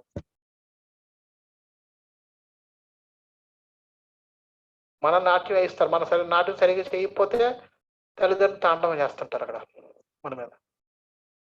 చిన్నప్పటి నుంచి స్ట్రగుల్. అలాగే పెద్ద ఉద్యోగాలకి ప్రతి దాంట్లో స్కూల్ మెరిట్ రావాలి, తర్వాత ఉద్యోగం రావాలి, ఇంటర్వ్యూలు పెట్టాలి, తర్వాత ఇంటర్వ్యూ వచ్చిన తర్వాత మళ్ళీ కాంపిటీషన్. నా పక్కన కొలీగ్ తోటి సరిగా చేయకపోతే నా ఉద్యోగం ఆడికి వెళ్ళిపోద్ది, ఆయన ప్రమోషన్ నాకు రాదు. ఎప్పుడు రోజంతా ఇదే. ప్రతి క్షణం మనం పోరాడుతూనే ఉన్నాం. జీవితంలో ప్రతి క్షణం మనం ఎంతో ప్రయత్నం చేస్తున్నాం మన స్థాయిని, మన ఉనికిని, మన స్థాయిని నిలబెట్టుకోవడం కోసం. కానీ ఏనాడు కూడా ఆధ్యాత్మిక అభివృద్ధి పొందడం కోసం ఎప్పుడు ప్రయత్నించలేదు. అది ప్రయత్నించినప్పుడే అది మనకి సాధ్యమా అసాధ్యం అని తెలుస్తుంది. అది ఏ రోజు కూడా చేయలేదు మనం. ఇప్పుడు కూడా భక్తులు అయిన తర్వాత కూడా 10 సంవత్సరాలు 15 సంవత్సరాలు భక్తులు అయిపోయి జపం చేస్తున్నా సరే మన ధ్యాస అంతా ఇంకా ఆ ఆధ్యాత్మిక విషయాల మీద కాకుండా భౌతిక విషయాల మీద ఉంది. అందుకని మాల పట్టుకోగానే అన్ని గుర్తుకొస్తుంటాయి. అంచేత మనం ఎలాగైతే భౌతిక విషయాల కోసం ఇంత ఆతృత పడుతున్నామో, అదే ఆతృతతో, అదే పట్టుదలతో ఎప్పుడు కూడా ప్రయత్నించలేదు మనం గట్టిగా. ఈ మనసుని, బుద్ధిని లగ్నం చేయడం కోసం. అంచేత మనం ఇప్పుడు ప్రయత్నించాలి. ప్రయత్నిస్తే తప్పనిసరిగా మనం ఆ భగవద్ధామాన్ని పొందగలుగుతాం, దివ్యధామం వెళ్ళగలుగుతాం. అయితే ఎలాగా? మరి వాటిని మనం ఎలా లగ్నం చేయడానికి ఎలా తెలుస్తుంది నాకు? ఏం చేస్తే నేను లగ్నం చేయగలను? అందుకని తద్విజ్ఞానార్థం గురుమేవ విగచ్చేత్. అటువంటి జ్ఞానార్థం అటువంటి విజ్ఞానం అని చెప్పాను. జ్ఞానం, విజ్ఞానం అనుభూతి. జ్ఞానం అన్నది అందరికీ తెలుసు, నాలెడ్జ్ అందరికీ ఉంది. అందుకనే డిగ్రీ ఇంజనీరింగ్ అయిన తర్వాత పాస్ అయిపోతే అందరికీ జ్ఞానం ఉంది, కానీ ఎవరిని ఉద్యోగంలో తీసుకోరు. దాని విజ్ఞానం ఇస్తారు, అంటే ట్రైనింగ్ ఇస్తారు. అలాగే తద్విజ్ఞానార్థం, అటువంటి విజ్ఞాన అర్థం దాని గురించి గురుమేవగచ్చేత్. గురువుని ఎవరైనా సంపర్కించాలి. గురువు దగ్గరైనా ఆశ్రయం తీసుకోవాలి. ఇది అన్న తరగతుల వారు సాధించవచ్చు ఈ ప్రయత్నాన్ని. ఎలాగా? ఇందాక చెప్పుకున్నాడు, శ్రవణం మననం ద్వారా మనం ఈ మనసుని లగ్నం చేయగలుగుతాం. మనసుని వినడం మీద, మనం చేయడం మీద మనం దృష్టి పెట్టి గట్టిగా ప్రయత్నిస్తే మనం సాధించగలం. చేత ఇక్కడి నుంచి చూసుకుంటే 4 దివ్యధామం అంటే ఏంటో తెలుసుకున్నాం. దానికి ఎలా వెళ్ళాలో తెలుసుకున్నాం. వెళ్ళడానికి ఏం చేయాలి? గుర్తించుకోవాలి భగవంతుడిని. భగవంతుని ఎలా గుర్తించుకోవాలో తెలుసుకున్నాం. భగవాన్ అలా గుర్తించుకోవాలంటే మనసుని, బుద్ధిని మనం లగ్నం చేయాలని చెప్పాం. అటు ఎలా లగ్నం చేయాలని నేర్చుకున్నాం. భగవద్గీత ఉపోద్ఘాతం ప్రభుపాదులు ఇంత డీటెయిల్గా ఇచ్చేసారు. మొత్తం ఆల్మోస్ట్ భగవద్గీత సారం అంతా ఇచ్చేసారు. గీతలో ఏం చెప్పబడి ఉంది? ఇంకా 2-3 ఉన్నాయి, చెప్పేస్తాను. గీతలో మనకి అందరికీ తెలుసు, గీతలో మనకు అందరికీ తెలిసినట్టుగా 16 అధ్యాయాలు ఉన్నాయి. 16 అధ్యాయాల్లో మొదటి 6 అధ్యాయాలు నిష్కామ కర్మయోగాన్ని వివరిస్తాయి. రెండవ 6 అధ్యాయాలు అంటే 1 నుంచి 6 నిష్కామ కర్మయోగం గురించి చెప్తాయి. 7 నుంచి 12 రెండో 6 అధ్యాయాలు భక్తి యోగాన్ని చెప్తాయి. 3వ 6 అధ్యాయాలు అంటే 13 నుంచి 18 జ్ఞాన యోగం కోసం చెప్తాయి. ఈ 3 అంతేగా భక్తి యోగం అన్నది కర్మ జ్ఞాన యోగాల మధ్యలో ఉంచబడింది. భగవద్గీతలో ఉన్న 18 అధ్యాయాల్లో భక్తి యోగం అన్నది కర్మయోగం, జ్ఞాన యోగం ఈ రెండింటి మధ్యలో ఉంచింది. అయితే ఉంచడానికి కారణం ఏంటి? అకారణంగా ఉంచబడలేదు. ఏ కారణం లేకుండా ఏదో చెప్పాలని చెప్పట్లేదు. దానికి కూడా కారణం ఉంది, అది మధ్యలో పెట్టడానికి కూడా. ఎందుకంటే ఎంతో రహస్యమైంది భక్తి యోగం అన్నది. ఎంతో రహస్యమైంది. రహస్యాన్ని ఎప్పుడు కూడా ఏం చేస్తాం? కప్పు పెట్టి ఉంచుతాం, ఓపెన్గా పెట్టాం. అంచేత రెండింటితోటి కప్పు పెట్టి ఉంచుతాం. రెండోది శ్రేష్టత వలన ఇది ఎంతో శ్రేష్టమైనది, ఎంతో గొప్పది భక్తి యోగం. ఎప్పుడైనా భక్తి యోగం శ్రేష్టం అయితే ఏం చేస్తాం? ఎప్పుడైనా గొప్ప వాళ్ళు ఎవరైనా వస్తే ఏం చేస్తారు? ముందు కొంతమంది ఉంటారు, వెనకాల కొంతమంది ఉంటారు, మధ్యలో నడిపిస్తారు. కొంతమంది ముందు దారి చూపిస్తారు, ముందు నడిచి వెనకాల కొంతమంది, మిగతా వాళ్ళందరూ వెనకాల ఫాలో అవుతుంటారు. ఎప్పుడు కూడా వాళ్ళని ఒక్కడిని వదలరు. అందుచేత ముందు కొన్ని అధ్యాయాలు పెట్టారు, వెనకాల కొన్ని అధ్యాయాలు పెట్టారు, మధ్యలో భక్తిని పెట్టారు. ఇది శ్రేష్టమైంది కాబట్టి. తర్వాత 4వది ఈ భక్తి యోగం అనేది మిగతా 2 యోగాలకి జీవనాన్ని ఇస్తాయి అన్నమాట. మిగతా రెండింటికి జీవనం లేదు. రెండింటికి జీవనం రావాలి. జీవనం అంటే అర్థం ఏంటి? జీవనం ఇవ్వడం అంటే అర్థం ఏంటంటే, ఇప్పుడు ఎవరికైనా జీవనం కావాలి అంటే అర్థం ఏంటంటే, ఎవరైతే జీవితం ఉందో జీవించున్నాడో వాళ్ళకి సంపర్కంలో ఉండాలి. భక్తి యోగాన్ని మొదట్లో పెట్టుంటే వెనకాతలున్న భక్తిలో కూడా మొదటి 1 నుంచి 6 అధ్యాయం వరకు పెట్టి చెప్పారనుకోండి, 7 నుంచి 12 అధ్యాయాల వరకు అది దీని సంపర్కంలో ఉంటుంది. 13 నుంచి లాస్ట్‌లో ఇది ఒక సంపర్కంలో ఉండదు. ఒక లాస్ట్‌లో పెట్టారనుకోండి, మొదటిది భక్తి యోగంలో సంపర్కం ఉండదు. అంటే రెండింటికి సంపర్కం ఉండాలంటే మధ్యలో ఉండాలి.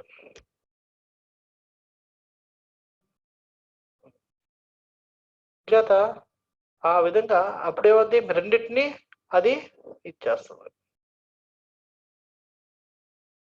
ఇంకోటి ఇది మనకు ఇది శ్రేష్టత వలన ఏంటంటే, ఇది శ్రేష్టమైంది కాబట్టి శ్రేష్ఠులు ఎప్పుడు కూడా ముందు వెనక నడిపిస్తాం. రెండు శ్రేష్ఠులు ఎప్పుడు కూడా రక్షించి పెడతాం. ఇప్పుడు ఎక్కడ ముఖ్యమంత్రి వెళ్ళారనుకోండి, వెళ్తే ఏం చేస్తారు, ముందు కొన్ని కార్లు వెళ్తాయి పోలీసులు, వెనకాల కొన్ని పోలీసులు ఉంటాయి, మధ్యలో వెళ్తాడు. చేత ముందు వెనక పోలీసులతో రక్షణగా ఉంటాడు. అదే విధంగా ఈ భక్తి యోగం కర్మయోగం చేతి జ్ఞానయోగం తోటి రక్షణ కవచంగా ఈ రెండు ఉంటాయి.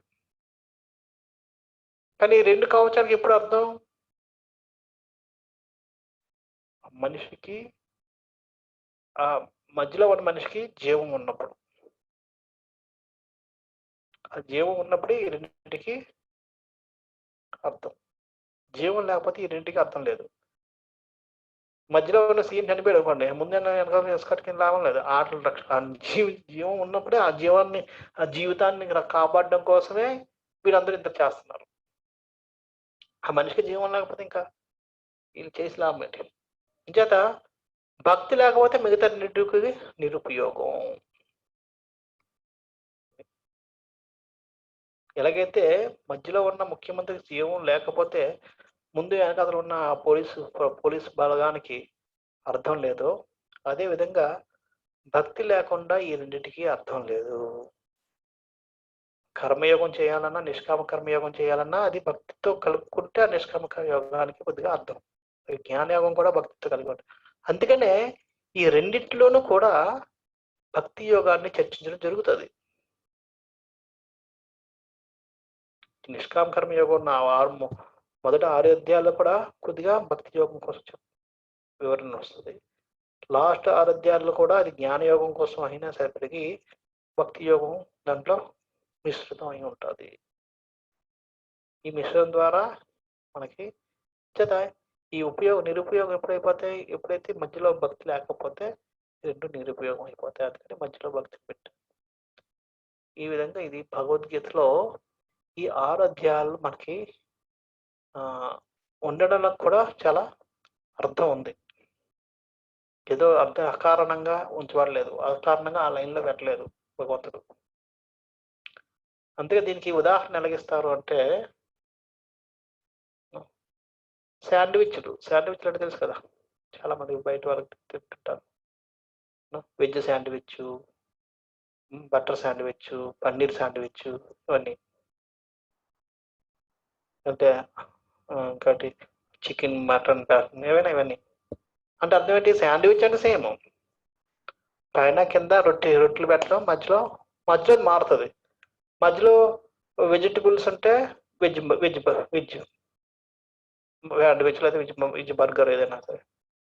మధ్యలో బటర్ పెడితే బటర్ శాండ్విచ్ లేదా బటర్ బర్గరు. అది మధ్యలో పన్నీర్ పెడితే పన్నీర్ బర్గరు, పన్నీర్ శాండ్విచ్. మధ్యలో ఏది ఉంటే అది మూడు ఇంపార్టెంట్. పైవి కిందవి అంత ఇంపార్టెంట్ కాదు. అదే విధంగా భగవద్గీతలో కూడా మనం చూసుకుంటే మధ్యలో ఉన్నది భక్తి యోగం కదా. దీంట్లో కూడా మధ్యలో ఉన్నది భక్తి యోగం. కాబట్టి భగవద్గీత ముఖ్య ఉపదేశం ఏంటి అంటే భక్తి యోగం. అది మధ్యలో ఉంది కాబట్టి.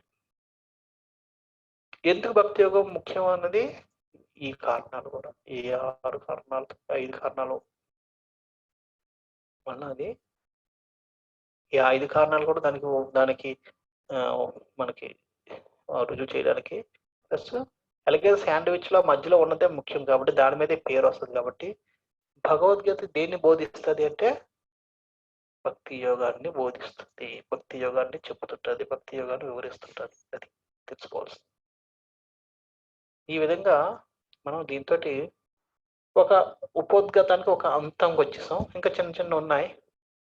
ఎవరు ఈ భగవద్గీత చదవడానికి ఎవరు అర్హులు, అర్హత ఉన్న వాళ్ళ రకాలు, తర్వాత గీతోపదేశం యొక్క గొప్పతనం, ఇవి చెప్పారు. నేను ఆ గీతోపదేశం యొక్క గొప్పతనం కోసం అంతగా నేను చెప్పను, అది అంతా మీరు చదువుకోవచ్చు. ఏమంటే అది శ్లోకాలు చదివి చెప్పడమే. కానీ అర్హత ఎవరు, అర్హుల్లో 3 రకాలు ఎవరు అనేది వచ్చే వారం మనం చర్చించి దాని తర్వాత మొదటి అధ్యాయాన్ని నేను మొదలు పెడతాను. ఈరోజు ఇప్పటికి మనం ఇక్కడ దీన్ని పరిసమాప్తి చేద్దాం. ఎవరికైనా ఏమైనా ప్రశ్నలు ఉంటే అడగవచ్చు.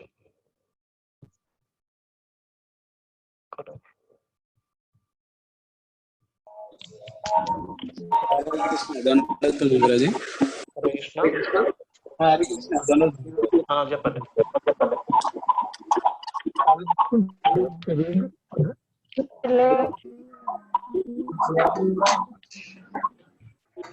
కృష్ణ ప్రభు. హరే కృష్ణ ప్రభు. చెప్పండి. రోజు ఇప్పుడు మీరు చెప్పారు కదా అలా చేరుకోవాలి, ఇప్పుడు మీరు చెప్పారు కదా రోజు భగవద్ధానం ఎలా చేరుకోవాలి, అమ్మాయిని ఎలా చేరుకోవాలి, ఇచ్చిన అది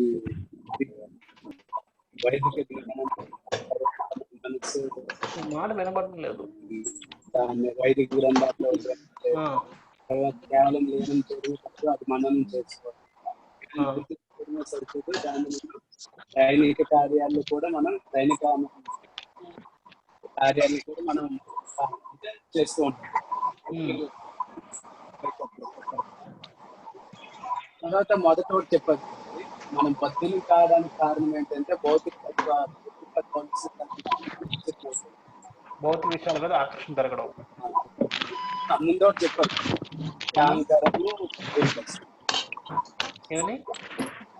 ఇప్పుడు మనం బద్దులు అవుతున్నాం కదా, భౌతికత్వంతో మనం కలుషితం అయిపోయినప్పుడు మనం బద్దులుగా మారిపోతాం. మీరు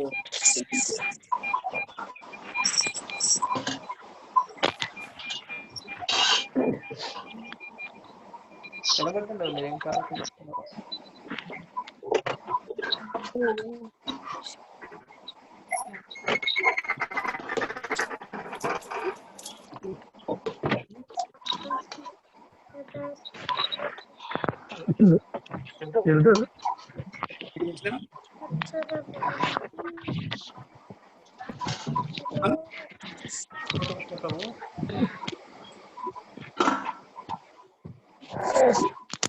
హరే కృష్ణ. చెప్పచ్చు చెప్పాలంటే నాకు అర్థం అవ్వలేదు. ప్రశ్న ఏంటి అర్థం అవ్వలేదు. భౌతికత్వం భద్రపడుతుంటారు. ప్రశ్న ఏంటి చెప్తాను. చెప్పింది మీరు చెప్పుకుంటారేమో.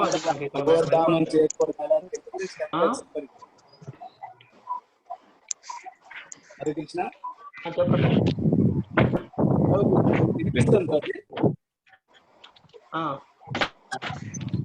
నాకు వచ్చిన ఏంటంటే ప్రతి ఇప్పుడు మీరు చెప్పారు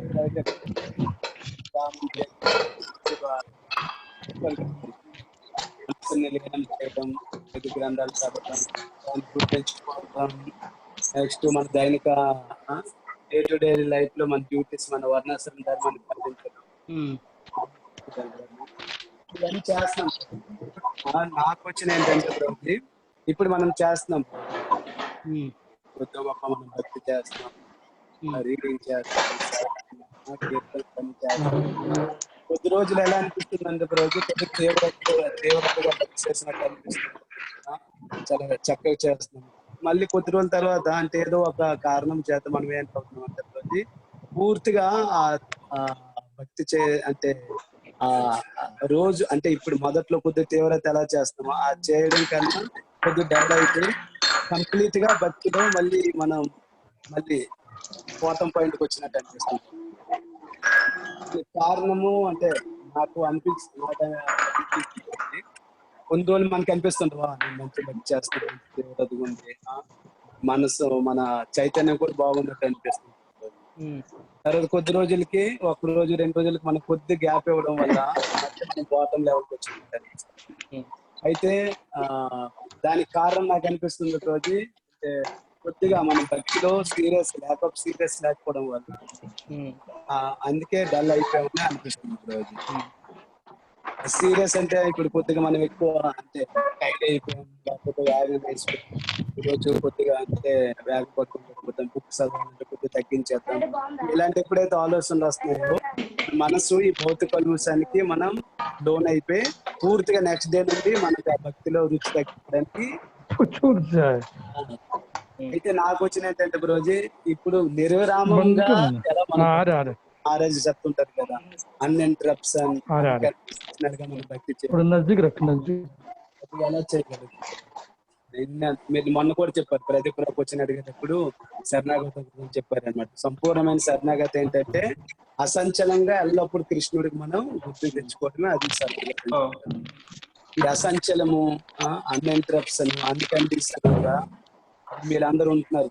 మేము మాలాంటి అంటే నాలాంటి గ్రహం వేదలకి మా అది ఎల్లప్పుడు అన్ఇంటరప్షన్. ఎలాగంటే మనం ఇన్ని సంవత్సరాలు చెప్పాను, ఇంతకు ముందు కూడా చెప్పాను నేను, ఎన్నో కోట్ల సంవత్సరాల నుంచి మనం ఈ భౌతిక విషయాల మీద మమకారం పెంచుకొని ఆ భౌతిక విషయాల్లో నిమగ్నం అయిపోయి ఉన్నాం. ఈరోజు మనం భక్తిలోకి వచ్చి ఎన్ని సంవత్సరాలు అయింది? 15-20 సంవత్సరాలు అయింది కదా. 15-20 సంవత్సరాల్లో లేకపోతే ఒక 25 సంవత్సరాల్లో మన 25 కోట్ల సంవత్సరాల చైతన్యాన్ని మార్చడం అన్నది అంత సులభమైన కార్యం కాదు.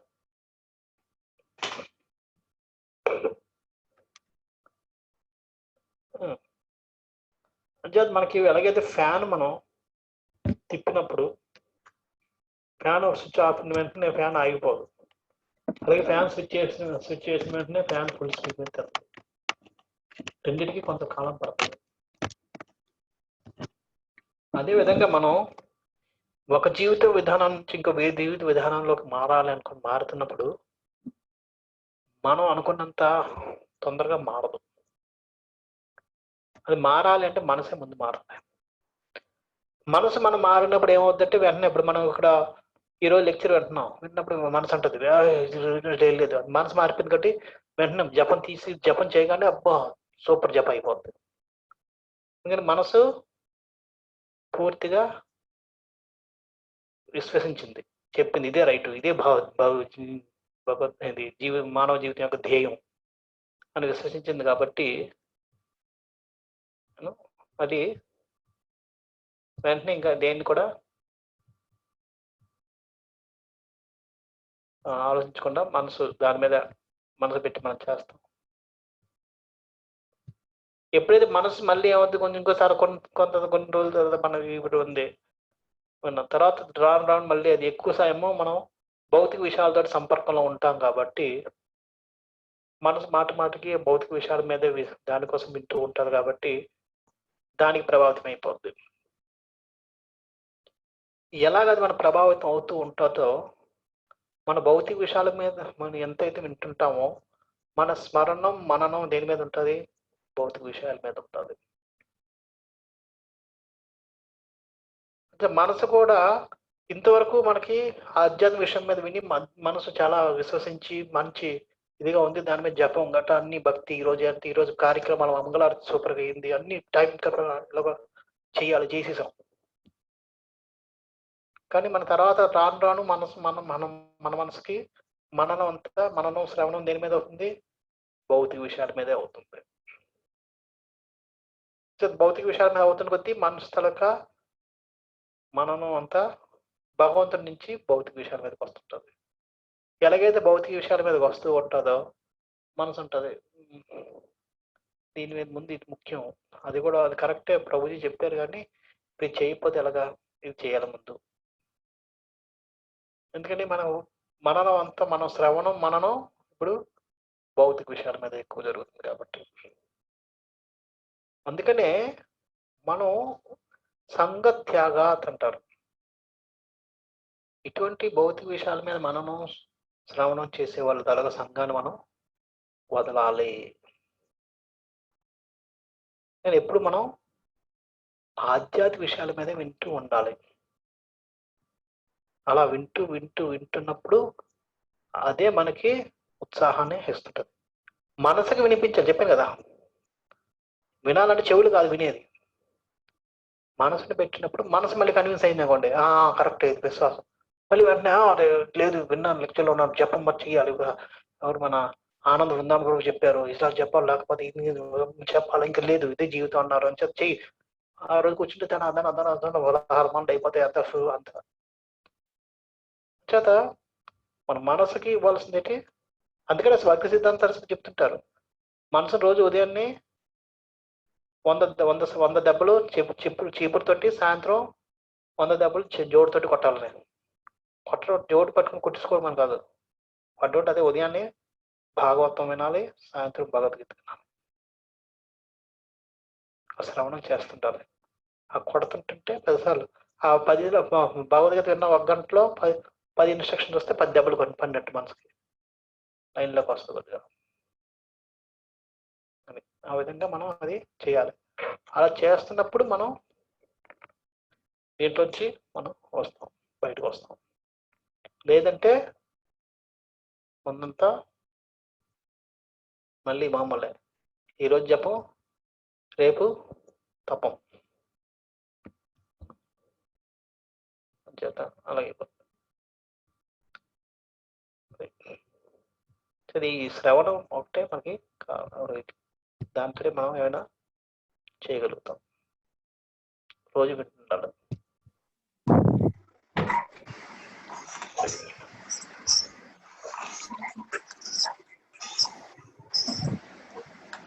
ఇంకెవరికైనా ఏమైనా ప్రశ్న ఉందా? ప్రభుజీ చెప్పండి. ఈ మన సామీప్య ముక్తి ఆరు రెండిట్లో తేడా ముక్తి భగవద్ధామం కన్నా ముక్తి అంటే ముక్తికి భగవద్ధామానికి చేరడానికి తేడా ఏమిటి అని అడుగుతున్నారు.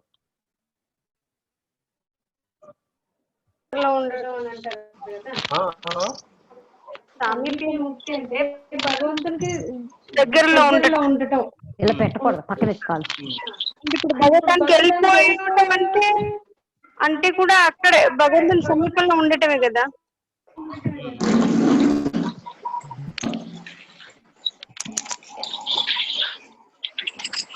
ఎలాగంటే ఒక ముక్తి అంటే అర్థం ఏంటంటే, మెయిన్ ముక్తి అంటే పదం అర్థం ఏంటంటే మనకి ఈ భౌతిక బంధాల నుంచి, భౌతిక కష్టాల నుంచి, భౌతిక ఈ వ్యామోహాల నుంచి విడుదల అవడం, అది ముక్తి. మనం ఇంతకుముందు చెప్పుకున్నా కూడా చూస్తే మీకు ముక్తి అన్న దాంట్లో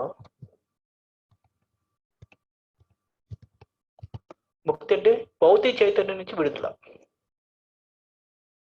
అంటే భౌతిక వస్తువుల మీద ఉన్న చైతన్యం, మన భౌతిక వస్తువుల మీద, మన సంసారం మీద, వీటి మీద ఉన్న ఈ చైతన్యాన్ని విడుదల చేయడం. అంటే ఇక్కడ నుంచి మన ఆధ్యాత్మిక చింతన మీద వెళ్ళడానే ముక్తి.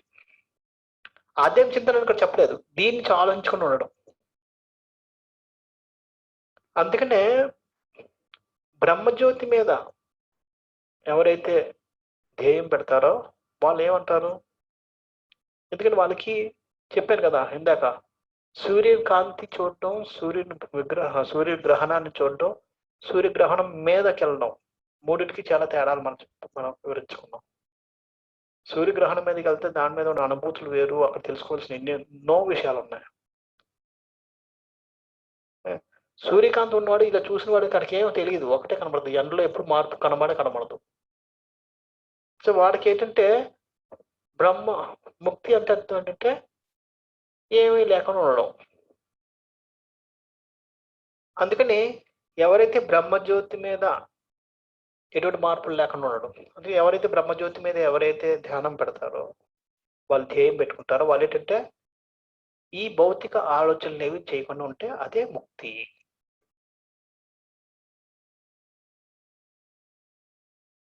అది అంతకన్నా ముందు ఉన్న వాళ్ళు ఏంటి వెళ్తారు, పైకి వెళ్ళి చూస్తారు, పరమాత్మను చూశారు అంటే సూర్యుడు ఉన్నాడు, సూర్యుడు విగ్రహం చూడాలి. ఇప్పుడు నేను సూర్యుడిని చూడలేకపోతున్నాను, ఎందుకంటే నా కళ్ళుకి కష్టం అవుతుంది.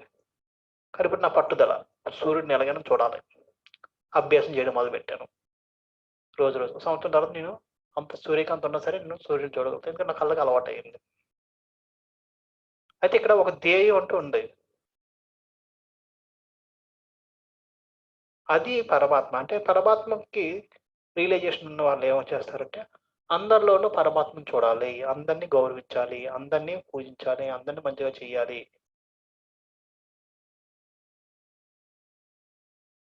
అయితే వాళ్ళు భౌతిక వస్తువులు ఎప్పుడు నా కోసం అని ఆలోచించకూడదు, అందరి కోసం ఆలోచించాలి. ఎప్పుడైతే నా కోసం ఆలోచించడం లేదో ఆ భౌతిక విషయాలు కొద్దిగా తగ్గిపోతాయి, భౌతిక చింతన తగ్గుతుంది, భౌతిక చైతన్యం తగ్గుతుంది. ఇప్పుడు ఏది నాకు 10 రూపాయలు వస్తే ఇంతకుముందు 10 రూపాయలు నేను ఎలా ఖర్చు పెట్టుకోవాలని ఆలోచించేవాళ్ళు.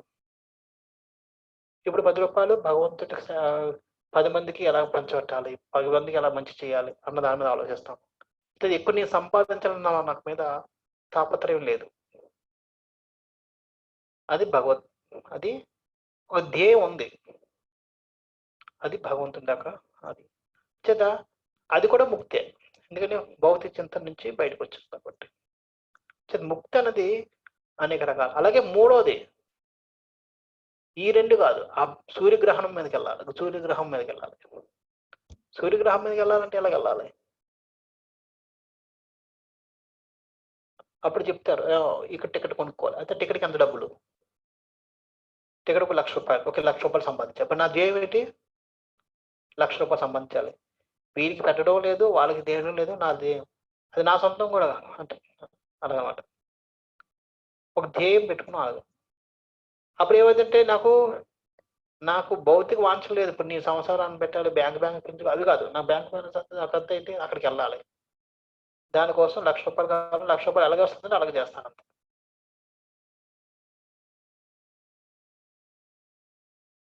అదే విధంగా ఈ మూడిట్లోనూ కూడా మనకి భౌతిక చేతన అనేది తగ్గుతూ ఉంటుంది. మనం బ్రహ్మజ్యోతి ఉన్నవాడు భౌతిక చేతను తగ్గించుకోవడానికి ఎటువంటి ఆలోచన చేయకూడదు, భౌతిక విషయాల మీద ఆలోచన చేయకూడదు, వాడు ప్రయత్నిస్తుంటాడు. పరమాత్మ అన్నవాడు అందరికీ సేవ చేయాలి, అందరిలోనూ భగవంతుని చూడాలి, అందరిలోనూ మంచిగా ఉండాలి, అందరికీ ఎవరికి కష్టపెట్టకూడదు, ఆ భావనలో ఉంటాడు. అంచేత నేను ఎక్కువ సంపాదిస్తే వేరే వారికి కష్టం వస్తుంటే నేను వదిలేసుకుంటాను, నాకు తప్పులేదు, ఎందుకంటే నా సిద్ధాంతం అది. నా ఇప్పుడు భౌతిక మందులు తగ్గినట్టే. అదేవిధంగా మూడోది భగవంతుడి దగ్గరికి వెళ్ళడం. దానికి ధ్యేయం ఏంటి? 1,00,000 రూపాయలు రావడం. అది ఏదన్నది కాదు, ముందు ఏంటంటే ఏం చేయాలి, ఏది అవసరం అది చేస్తాం అక్కడికి మనం వెళ్ళడానికి కోసం. అది మూడు కూడా భౌతిక వంతమే తగ్గుతాయి, మూడు కూడా ముక్తుల కింద వస్తాయి. కానీ మూడిట్లో ఉత్తమమైనది ఏది? బయటకు అక్కడికి వెళ్ళడం. అక్కడికి వెళ్తే దాంట్లో ఉన్న ఆనందం వేరు. అదేవిధంగా ఇప్పుడు ముక్తి అన్న పదం ఏంటంటే ఇప్పుడు అందుకనే ఆ ముక్తుల్లో కూడా మనం 5 రకాలు చెప్పుకున్నాం. వెళ్ళే టికెట్లు కూడా ఇప్పుడు అక్కడి నుంచి సూర్యగ్రహానికి తీసుకెళ్లే టికెట్లు కూడా ఉన్నాయి. ఒకటి ఏసీ టికెట్, ఒకటి ఇది, ఆ టికెట్, అవన్నీ రకాలు. అవన్నీ ఏంటంటే ఈ భౌతిక ప్రపంచం నుంచి విడుదలైపోతున్నాం. ఇక్కడున్న కష్టాలు ఇష్టాలన్నీ వెళ్ళిపోతాయి. అంటే సామీప సారూప్య అవన్నీ మనం అక్కడికి వెళ్ళిన తర్వాత చెప్పాను కదా, ఇప్పుడు సూర్యగ్రహం మీదకి వెళ్ళాం, ఎక్కడ ఉండాలి? ఇక్కడ భగవంతు ధామం వెళ్ళాం, భగవంతు దగ్గరలో ఉండాలా, దూరంగా ఉండాలా? అది అంటే దగ్గరలో ఉండుండొచ్చు. సామీప సారూపి ఇలాగ ఉన్నాయి లెవెల్స్. ఉన్నప్పటికి కూడా అది కూడా సరైన ముక్తి కాదు.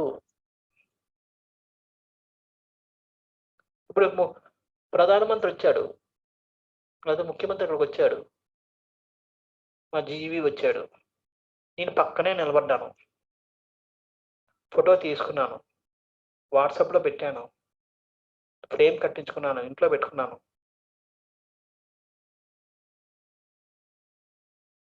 ప్రధానమంత్రి నా మీద నన్ను ఏమైనా పెట్టించుకుంటాడా? ఏం లేదు. అది సామీప్య ముక్తి. సామీప్య ముక్తి అంటే భగవంతుడి దగ్గరలో ఉంటాం, కానీ భగవంతుడు మన కోసం పట్టించుకోడు. ఎందుకంటే భగవంతుడికి మనం అంచేత నిజమైన భక్తుడు అన్నవాడు ఈ సామీప్య సారూప్య వీటి మీద పడ్డు అనేటి భగవంతుడికి ఏది అవసరం అది చేయాలి అంతే. భగవంతుడు మెప్పించడం కోసం ఏది అవసరమైతే అది చేస్తాం. అటువంటి వాళ్ళ కోసం భగవంతుడు ఆలోచిస్తుంటాడు. ఏదైనా అవసరమైతే వాళ్ళని పిలిపిస్తాడు. ప్రభుపాదుల వారు ఎక్కడోసారి కమలకృష్ణ మహారాజు పిలిపించారు. ఏదైనా కష్టమైన విషయాలు వస్తే ఆయన ఎక్కడున్నా సరే ఫోన్ చేసేవారు. పక్కన చాలా మంది ఉన్నారు శిష్యులు, వాళ్ళు ఎవరిని పట్టించుకునేవారు కాదు.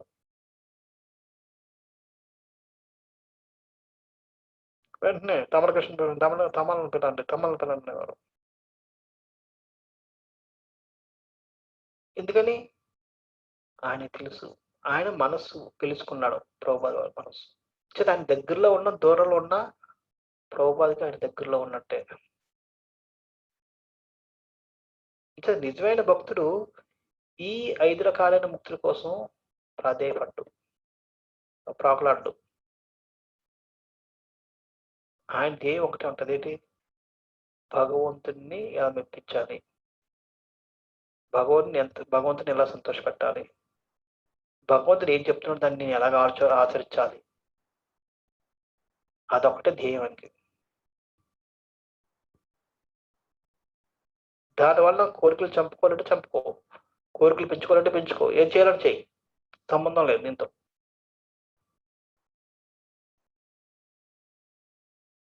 ధ్యేయం ఒకటే, భగవంతుడిని మెప్పించడం. అది ఎప్పుడైతే మనం భగవంతుని మెప్పిస్తున్నట్టు చూడండి, ఏమి లేదు సడన్ గా ఇప్పుడు మహారాజు మిమ్మల్ని ఎవరిని పిలిచారు కొన్ని ఏంటో మాట్లాడాలని, అంతకన్నా ఆనందం అది అన్ని కోట్లు, ఎంత డబ్బులు, ఎన్ని లక్షలు ఇస్తే మాత్రం ఏం ఆనందం.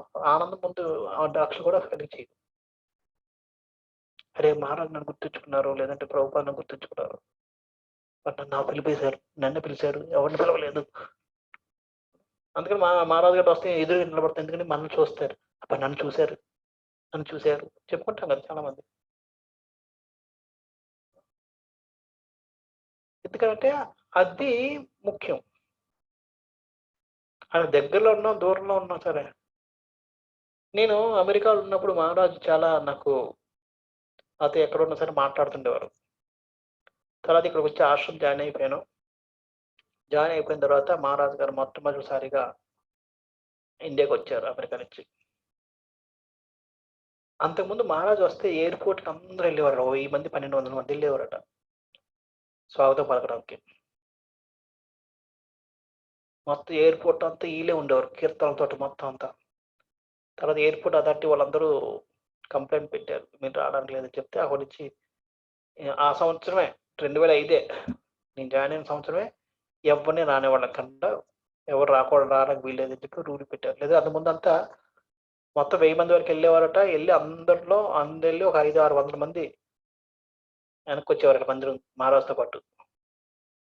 వచ్చి రాత్రి వచ్చి మహారాజు జనరల్గా 1 గంట అరకు వస్తుండేవారు. ఒక 1:30-2 కల్లా మందిరం వచ్చేసేవారు. అక్కడి నుంచి మహారాజు ఇంకా అమెరికా విశేషాలు అవన్నీ చర్చిస్తుండేవారు 3:30 వరకు, 3:30-4 వరకు. 4 గంటలకు అందరూ అక్కడే, కొంతమంది స్నానాలు చేసుకునేవారు, కొంతమంది అది చేసుకుని అలాగే చేసుకుని 5 గంటలకు ఆరతి చేసుకుని ఇంటికి వెళ్ళిపోతుండేవారు అందరూ. అలా జరుగుతుండేదట. కానీ ఆ సంవత్సరం ఎవరిని రానివ్వలేదు, ఎవరు బ్రహ్మచారులు కానీ ఎవరు వెళ్ళడానికి లేదన్నారు. నేను గోవింద ప్రభు దగ్గరికి వెళ్ళి నేను వస్తానన్నాను, కొత్త జాయిన్ అయ్యాను కదా, ఓకే అంటే చెప్పి నన్ను రమ్మన్నారు. వెళ్ళాను. వెళ్తే నాకు కూడా ఒక మాల ఇచ్చారు వేయడానికి. మహారాజుకు మాల వేసాను. ఏం చేశాను, మహారాజు నా పక్కన కూడా చూడలేదు. అమెరికాలో నేను ఎక్కడ మూల కూర్చున్నా సరే పిలిచి అంటుండేవారు, మాట్లాడుతాం, బాగున్నావా, ఎలా ఉన్నావా ఏంటని అంటుంటారు. కనీసం ఒక అంటే చూడడానికి భగవంత్ మహారాజుకి చాలా దగ్గరలో ఉన్నాను, సామీప్యంగా ఉన్నాను. కానీ మహారాజుకి ఎంత దూరంలో ఉన్నాను, ఎందుకంటే మహారాజుని పట్టించుకోలేదు. నేను దండ వేసినట్టు కూడా గుర్తించలేదు.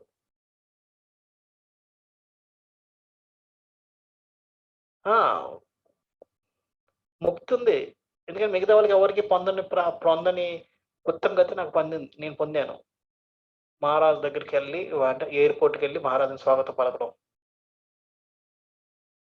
కానీ ఏం లాభం, మహారాజుని కూడా చూడలేదు. చేత సామీప్య సారూప్య ఇవన్నీ ముక్తులతో ఉన్నాయి. ఈ భౌతిక జగత్తుకు దూరంగా ఉన్నాం, భగవద్ధామంలో ఉన్నాం, భగవంతుడితో పాటు ఉన్నాం, కానీ భగవంతుడు మనం గుర్తించడం లేదు. లాభం ఏంటి? అందుకని శుద్ధ భక్తుడు ఈ ముక్తులు ఇవన్నీ రకాలన్నమాట. బ్రహ్మజ్యోతి అనేది అన్నిటికన్నా చిన్నది, దానికన్నా పెద్దది పరమాత్మది, దాని భగవంతుడిది. భగవంతుడు కూడా ఇవి సారూప్య, సాలోక్య, సాష్టి ఇవన్నీ. అంతకన్నా ఉత్తమైంది జస్ట్ భగవంతుడు తృప్తిపరచడం, భగవంతుడు చెప్పింది చేయడం, అది అసలైన ముక్తి. అంచేత భగవద్ధామానికి దీనికి వెళ్ళడం ఏంటంటే, ముక్తి అన్నది ఈ భౌతిక కష్టాల నుంచి దూరంగా ఉండడం. కానీ ఇప్పుడు దూరంగా ఉన్న తర్వాత కూడా చాలా లెవెల్స్ ఉన్నాయి. ఆ లెవెల్స్ అన్ని చూసుకుని అన్నిటికీ ఉత్తమైంది ఏంటంటే, కష్టమైన నష్టమైన భగవంతుడు. ప్రభుపాదుల వారిని తమలకృష్ణ మహారాజు పిలిచినప్పుడు ప్రతిసారి తమలకృష్ణ మహారాజుకి ఏదో ఒకటి హృదయంలో బాంబు ఉండేది. ప్రభుపాద పిలిచారంటే ఏదో ఉంది. కష్టమైన కార్యాలు ఇస్తుండేవారు. తెలుసు నాకేదో కష్టం నాకు వస్తుందని, కానీ అదే ఆనందం. ఎందుకంటే ఎవరిని పెరగకుండా నన్ను పిలిచారు, ఆనందం. అది సాధిస్తే ఇంకా ఆనందం. ప్రభుపాద ఆనందం, ఈయన ఆనందం. అది మనం ప్రభుపాద పక్కన ఎంత కూర్చున్నా సరే ఆ ఆనందం రాదు. అలాగే భగవంతుడి ముందు పక్కన ఎంత కూర్చున్నా సరే ఆ ఆనందం రాదు. అందుకనే ఇప్పుడు వీళ్ళు చూసుకుంటే రుక్మిణి, లేదంటే ద్వారకా రాసులు, దానులు, వీళ్ళందరూ కూడా సామీప్య ముక్తి ఉంది వాళ్ళకి, శ్రాష్టి ముక్తి ఉంది, సాలోక్య అన్నీ ఉన్నాయి. కానీ కృష్ణుడు ఎవరి కోసం ఆలోచిస్తుండేవాడు? గోపికులు, గోపబాలు, యశోద, నందమహారాజు వీళ్ళ కోసం ఆలోచిస్తుండేవాడు. వీళ్ళు పట్టించుకునేవాడు కాదు.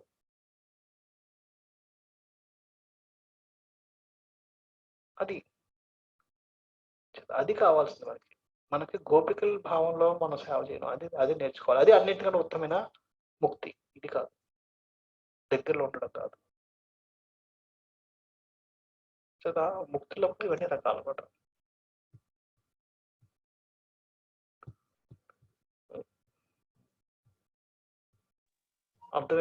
అర్థమే ఉంటుంది. అర్థమైందా మాత్రం?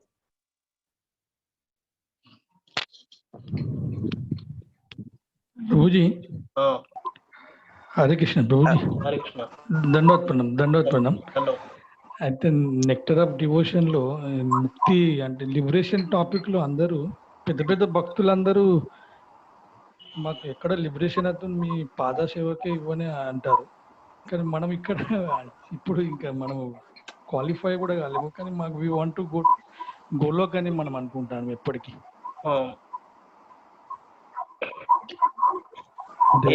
చూడండి, మనకి 100 మార్కులు మనం ధ్యేయం పెట్టుకుంటే కనీసం 35 మార్కులైనా వస్తాయి.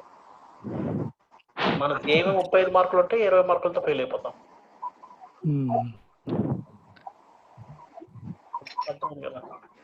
అర్థమైంది. మన ధ్యేయం అట్లా అది ఉండాలి. గోలోకం లేకపోతే కనీసం ఎక్కడో చోట మనం ఏ వైకుంఠంలో తేలుతాం.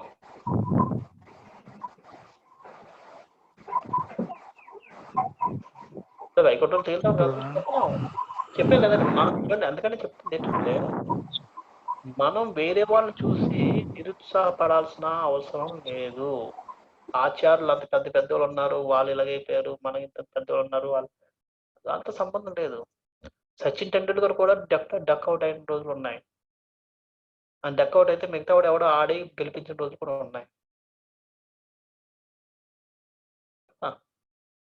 ప్రతిసారి సచిన్ టెండూల్కర్ గెలిపించలేదు ఇండియాని.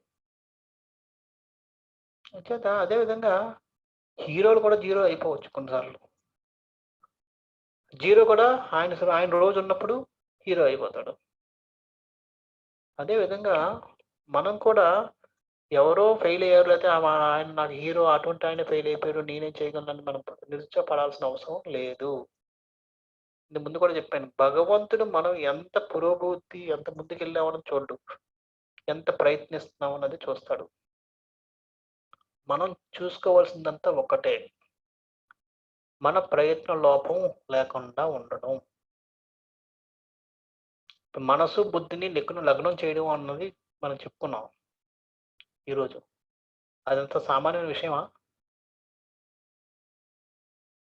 అయితే దాన్ని లగ్నం చేయడానికి మన ప్రయత్నం అన్నది 100% ఉండాలి. అందరూ లోపం ఉండకూడదు. అంత ప్రయత్నం చేసిన తర్వాత మనసు లగ్నం అవ్వకపోయినా ప్రాబ్లం లేదు, సక్సెస్. చూడండి, భక్తిలో ఏది కూడా ఫెయిల్ లేదు. ఎప్పుడైతే మనం ఏదైనా కార్యం నేను భగవంతుడి కోసం చేస్తున్నాను, భగవంతుడు చెప్పిన కాబట్టి చేస్తాను, నేను ప్రయత్నించి ఫెయిల్ అయిపోయినా సరే పాస్ అయినట్టే. భక్తిలో ఎప్పుడు కూడా ఫెయిల్ అన్నది లేదు.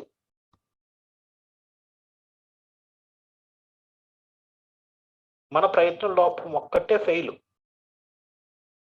మన ప్రయత్నం లోపం లేనంతసేపు మనం ఏ సాధించిపోయినా అది విజయవంతమే. అంచేత మనం వేరే వాడు సాధించలేదు, మనం సాధించలేం అనుకున్న కంటే మన 100% మన ప్రయత్నం మనం పెట్టినప్పుడు వేరే వారితో మనకు సంబంధం లేదు.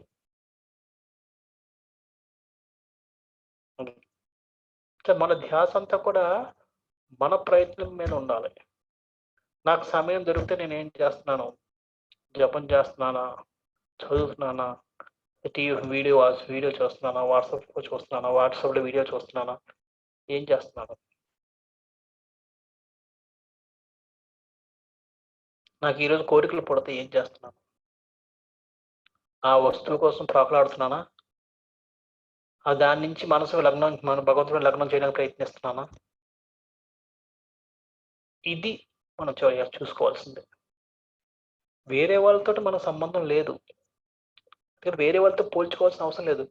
వేరే వాళ్ళు మనం వేరే వాళ్ళు భగవంతుడు వెళ్ళిపోతే మనం వెళ్ళిపోతాం చెప్పగలవా? చెప్పలేము. ఆయన వెళ్ళకపోతే మనం వెళ్ళామని చెప్పలేమా? అది కూడా చెప్పలేము. అంత కృష్ణుడు నిర్ణయిస్తాడు. నేను చెప్పాను, మనం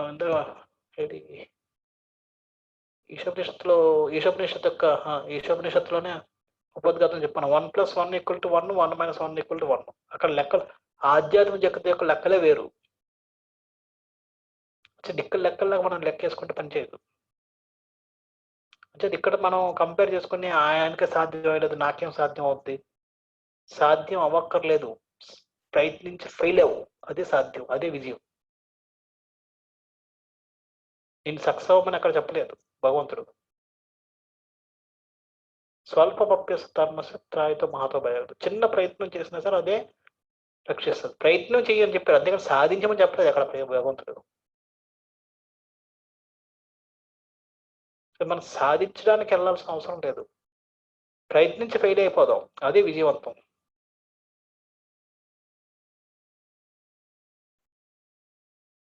సాధించి ఫెయిల్ అవ్వద్దు, ప్రయత్నించి ఫెయిల్ అవుదాం, అదే కావాల్సింది భగవంతుడికి. అంచేత వేరే వాళ్ళతో మనం పోల్చుకోవాల్సిన అవసరం లేదు, పోల్చుకోవద్దు. మనంతసేపు మనది మనం పోల్చుకుందాం. మనం ఏం చేస్తున్నాం, మనం ఇంకా శక్తి ఉందా? ఈ రోజు 2 గంటలు చదువుతున్నాను, రోజు 2 గంటలు చదువుతున్నాను, 3 గంటలు చదవగలనా? రోజు 16 మాలు చేస్తున్నాను, ఇంకా 20 మాలు రోజు చేయగలనా? ఒక మాల్లో నేను 50 మంత్రాలు వినగలుగుతున్నాను, 52 మంత్రాలు వినగలనా? ఇది మన ధ్యేయం ఉండాలి. దాని మీద మనం ధ్యాస పెట్టాలి. అంతే తప్ప మిగతా వాళ్ళతో మనకు సంబంధమే లేదు. వాళ్ళ కోసం ఆలోచించాల్సిన అవసరం లేదు. ప్రతి ఒక్కరికి వాళ్ళ కెపాసిటీ వేరు, వాళ్ళ తాలూకా సామర్థ్యాలు వేరు, వాళ్ళ శక్తులు వేరు, వాళ్ళ తాలూకా ఈ పరిసరాలు వేరు, ఇవన్నీ వేరు. వాళ్ళ మనం చేయలేం. మనం వాళ్ళ చేత ప్రతి ఒక్క పరిస్థితులు వేరు కాబట్టి వాళ్ళకి మనం పోల్చుకుని మనం అదే వాళ్ళకి అవ్వలేదు నాకు అవుద్దంటే అవ్వదు. మీరు కారు కొనుక్కున్నారు, నీ కారు కొనుక్కోలేని లేదు, కొనుక్కోలేను నేను. నేను విమానం కొనుక్కుంటే మీరు విమానం కొనుక్కోలేరు. మీరు మీ డబ్బులున్నా సరే కొనుక్కోలేదు, పార్కింగ్ లేకపోవచ్చు. నాకు ఇక్కడ హెలికాప్టర్ కొనుక్కున్నాను ఎందుకంటే వాడాలో పెద్ద జగ ఉంది, నేను కొనుక్కున్నాను, పార్కింగ్ ఉంది, నేను పెట్టుకున్నాను. మీకు అక్కడ డబ్బులున్నా సరే మీరు కొనుక్కోలేరు ఎందుకంటే మీకు పార్కింగ్ లేదు అక్కడ. పరిస్థితులు అవి. అక్కడ మనం అరే డబ్బులతో లెక్క పెట్టి నాకన్నా ఆయనకన్నా నేను ధనవంతులు కానీ నేను కొనుక్కోవాలంటే అలా కొనుక్కుంటే అవదు, కొనుక్కునే పరిస్థితి రాదు, మీకు అవదు కూడా. చేత మనం అలా కంపేర్ చేసుకోవాల్సిన అవసరం లేదు. మన ప్రయత్నిద్దాం, అదే భగవంతుడికి కావాలి, దాంట్లో చూస్తాడు భగవంతుడు.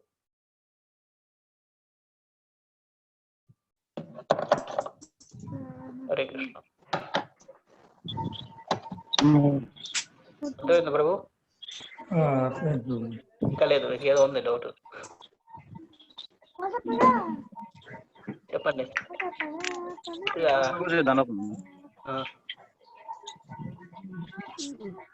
ప్రభుజీ ఇలా క్లాస్ చాలా బాగా ఇచ్చారు.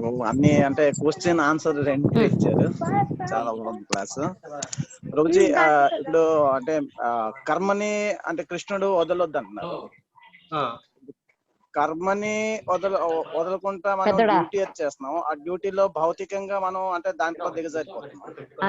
అంటే అప్పుడు ఆధ్యాత్మికంగా మనం ఎంత డెవలప్ అవుతున్నాం అలా అంటే భౌతికంగా ఎంత తగ్గించాం, ఆధ్యాత్మికంగా ఎంత డెవలప్, అది మనకి మనం ఎలా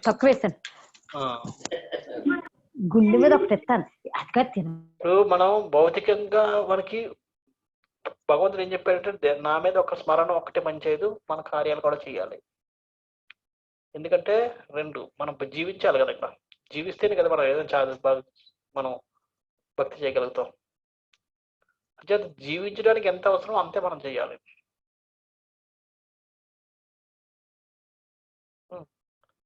అంతే తప్ప జీవించడం కోసం సంపాదించాలి తప్ప సంపాదించడం కోసం జీవించకూడదు, అది ముఖ్యం. మనం ఇంకోటి ఏంటంటే ఇప్పుడు రాజఋషులు వీళ్ళందరూ ఇప్పుడు చూడండి, అర్జునుడు కూడా అదే అంటున్నాడు, నేను ఎందుకు ఆడవాళ్ళకి వెళ్ళిపోయి జపం చేసుకుని కూర్చుంటాను, నేను ఎందుకు యుద్ధం కట్టి ఎందుకని, కానీ యుద్ధం చేయమంటున్నాడు.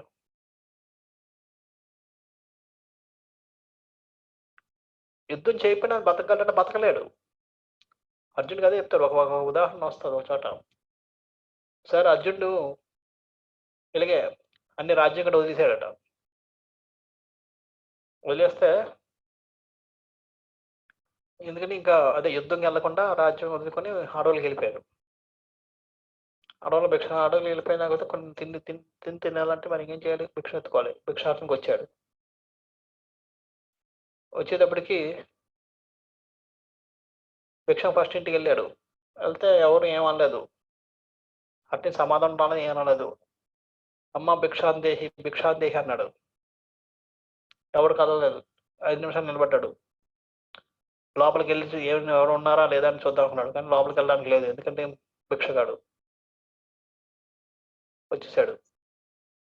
మళ్ళీ ఇంకో ఇంటికి వెళ్ళాడు.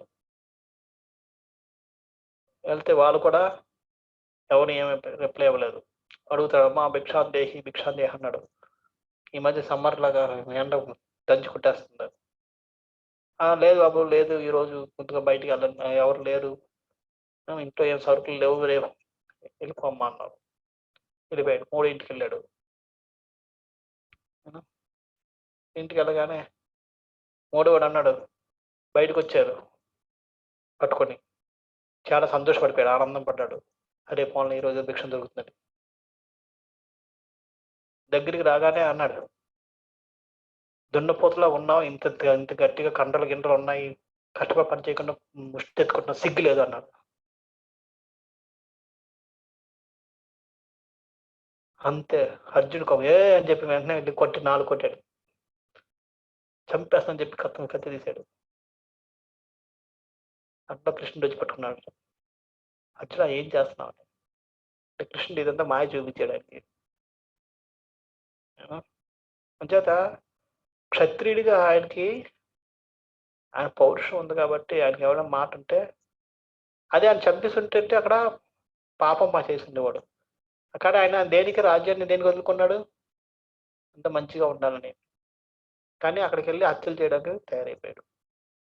భిక్షగాడిగా ఉండాల్సిందేటి ఓపిక, సహనం. ఎవరు కొంతమంది అవునంటారు, కొంతమంది కాదంటారు, కొంత మాట్లాంటారు, అన్నిటికీ సహించుకుని వెళ్ళిపోవాలి. అది ఉన్నవాడు. అందుకనే బ్రాహ్మణులు మాత్రమే భిక్ష ఎత్తుకోవాలి. బ్రాహ్మణుడికి లక్షణాలు ఉంటాయి కాబట్టి. మిగతా వాళ్ళు ఎవరు కూడా భిక్షార్హులు కాదు, భిక్ష ఎత్తడానికి అర్హులు కాదు, భిక్షాటన చేయడానికి కూడా. అందుకే మిగతా వాళ్ళు ఎవరు కూడా భిక్షాటన చేయకూడదు. అంచేత ఆ క్షత్రియుడి భిక్షాటన చేస్తే ఆయన హత్యలు చేసేవాడికి అయిపోతాడు. అంచేత క్షత్రియుడిగా క్షత్రియ ధర్మం చేయాలి. అదే విధంగా మనం కూడా మనం కొన్ని కార్యాలు మనం చేయకపోతే మనం బతకలేము. మనకి చూడండి కొన్ని ప్రభుత్వాలు ఉంటాయి, మా దాంట్లో కూడా ఉంటాయి. కొంతమంది బ్రహ్మచారులు వాళ్ళు ఫండ్ రైజింగ్ చేయకూడదన్నా సరే వాళ్ళకి ఇంకా బిజినెస్ చేయాలి, ఏదో డబ్బు సంపాదించాలి, వాళ్ళకి అందులో అది ఉంటుంది, రసం ఉంటుంది. అది చేయకపోతే వాళ్ళు ఉండలేరు, భక్తిని చేయలేరు. వాళ్ళు కొంతమంది మేనేజ్మెంట్ చేయకపోతే ఉండలేరు, కొంతమంది ప్రచారం చేసి ఈరోజు ఒక్క లెక్చర్ నవ్వుకపోతే వాళ్ళు ఉండలేరు. చేత వాళ్ళకి అది ఇవ్వాలి, వాళ్ళు అటువంటి చెయ్యాలి. చేసి మిగతా టైం ముఖ్య ఉద్దేశం ఏంటంటే నేను రోజు 5 గంటలు మన భక్తిలో నేను వెచ్చిస్తున్నాను. సపోజ్ రోజుకి నేను 2 గంటలు చదువుతాను, 2 గంటలు జపం చేస్తాను, 1 గంట ఏదో మ్యూజిక్ అవి అదే సాంగ్స్ కీర్తన అవి ప్రాక్టీస్ చేస్తాను. ఇలా మొత్తం 5 గంటలు చేస్తున్నాను. నా ధ్యేయం 6 గంటలు. 6 గంటలు నేను కూర్చోలేను, ఏదో వ్యాపకం కావాలి. అది చెయ్యండి, అది పావుగంట చేసి మళ్ళీ 6 గంటలు పెంచుకోవడానికి ప్రయత్నించండి. అలాగే 7 గంటలు పెంచాలి, దానికి ఇంకోటి వ్యాపకం కావాలి, అది చేసి. మనది ఏంటంటే మనం చేసే పనులన్నీ కూడా ఈ భక్తిని పెంచుకోవడానికి దోహదపడేగా ఉండాలి. దానికి అనుగుణంగా మనం అది ప్లాన్ చేసుకుంటుంటాలి. ఇప్పుడు మనకి బిజినెస్ మొదలు పెట్టాం, బిజినెస్లో టెన్షన్ ఉంది, దానివల్ల జపం ఆడలేదు. అటువంటిప్పుడు నాకు మొండిగా బిజినెస్ చేయకూడదు, అది చేయకూడదు, ప్రభు ఇప్పుడే లెక్చర్లో భౌతిక విషయాల కోసం ఆలోచించకూడదని ఆలోచించుకుని కూర్చుంటే ఆ బిజినెస్ ఇంకా లాస్ అయ్యి ఇంకా టెన్షన్ వచ్చి జపమే వదిలేస్తాం. అది కాదు. ఇప్పుడు ఏం చేయాలి, ఆ బిజినెస్ బాగు చేసి సరి చేయడానికి ఎంత అవసరమో అంత. వీళ్ళు తొందరగా బిజినెస్ సరి చేయండి, మళ్ళీ భక్తిలోకి వచ్చేయండి. ఒక బిజినెస్ సరి అయిపోయింది, లాస్ నుంచి బాగానే వచ్చింది, ఇంకా లాస్, ఇంకా ప్రాఫిట్ పెంచడానికి మళ్ళీ చేసేద్దాం, అది తప్పు. అనవసరంగా అవసరం లేదంటే మళ్ళీ అనవసరంగా మళ్ళీ ఏదో దాన్ని విస్తరించాలని చెప్పి మళ్ళీ లోన్లు తీసుకుని టెన్షన్ పడిపోయి భక్తి అది తప్పు. ఓకే, నా దగ్గర డబ్బులు ఉన్నాయి, దాంతో విస్తరిస్తున్నాను, ఓకే రైట్. మనం ఏంటంటే భక్తి తగ్గకుండా మనం ఏం చేయగలమో చేయొచ్చు. భక్తి తగ్గిపోయేటట్టు చేసుకుంటే తప్పు. అది బిజినెస్ చేసినా, లేదంటే ఉద్యోగం చేసినా, ఇంటి వ్యాపారాలు ఏమి చేసినా కొన్ని ఎలా ఉంటే భక్తికి ఆటంకం కాకూడదు. భక్తికి ఆటంకం కాకుండా నేను ఇంకా బిజినెస్ ఒక కంపెనీ 10 కంపెనీలు చేయొచ్చు, చెయ్యి. 2 జాబులు చేయొచ్చు, చెయ్యి. 3 జాబులు చేయొచ్చు, చెయ్యి.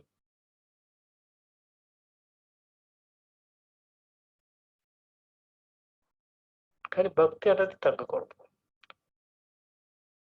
నా చైతన్యం అంతా నేను 3 జాబులు చేస్తాను, నా చైతన్యం అంతా డాబు కోసం ఆలోచిస్తుంది, భగవంతుడి కోసం ఆలోచించాలి. వేస్ట్, వదిలే. ఒక ఉద్యోగం వద్దాయి. ఇంకా మనం చేసేది ఎంతమంది ఏంటంటే మన ధ్యేయం అంతా భగవంతుని గుర్తుపెట్టుకోవాలి, భక్తి బాగుండాలి, దాన్ని బట్టి చూసుకోవాలి. అది లేకుండా మనం వేరే తపన మీద ఏదో దాని మీద వెళ్ళిపోయినప్పుడు అది సరైన అవగాహన లేదు మనకి భక్తి మీద. ఓకే, లోన్ తీసుకున్నాం, తప్పో రైట్, లోన్ తీసుకున్నప్పుడు లోన్ తొందరగా తీర్చడానికి ఎంత చేయండి. కొద్దిగా భక్తిని కొద్దిగా తక్కువ, అంటే మినిమం చేయాల్సి చేయండి.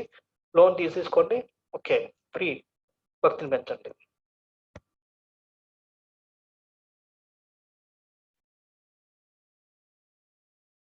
నేను కూడా బిజినెస్ వ్యాపారం చేయాలి, వ్యాపారానికి విస్తరించాలి.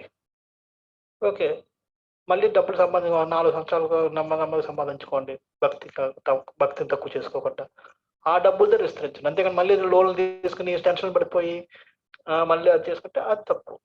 ఎందుకని మనకి అవసరం లేదు.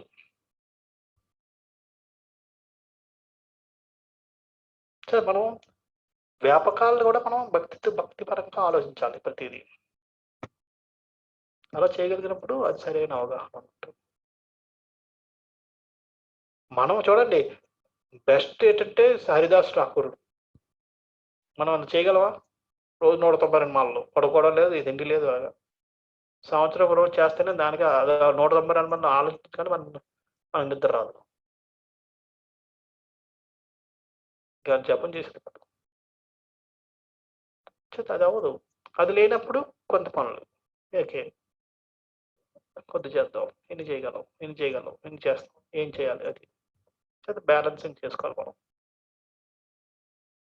చేసుకొని చేయాలి.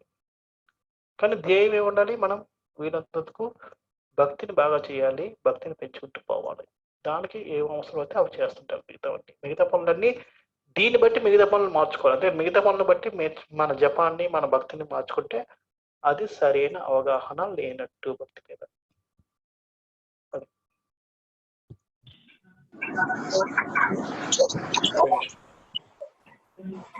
అర్థమైందా ప్రభు? Thank you Prabhu.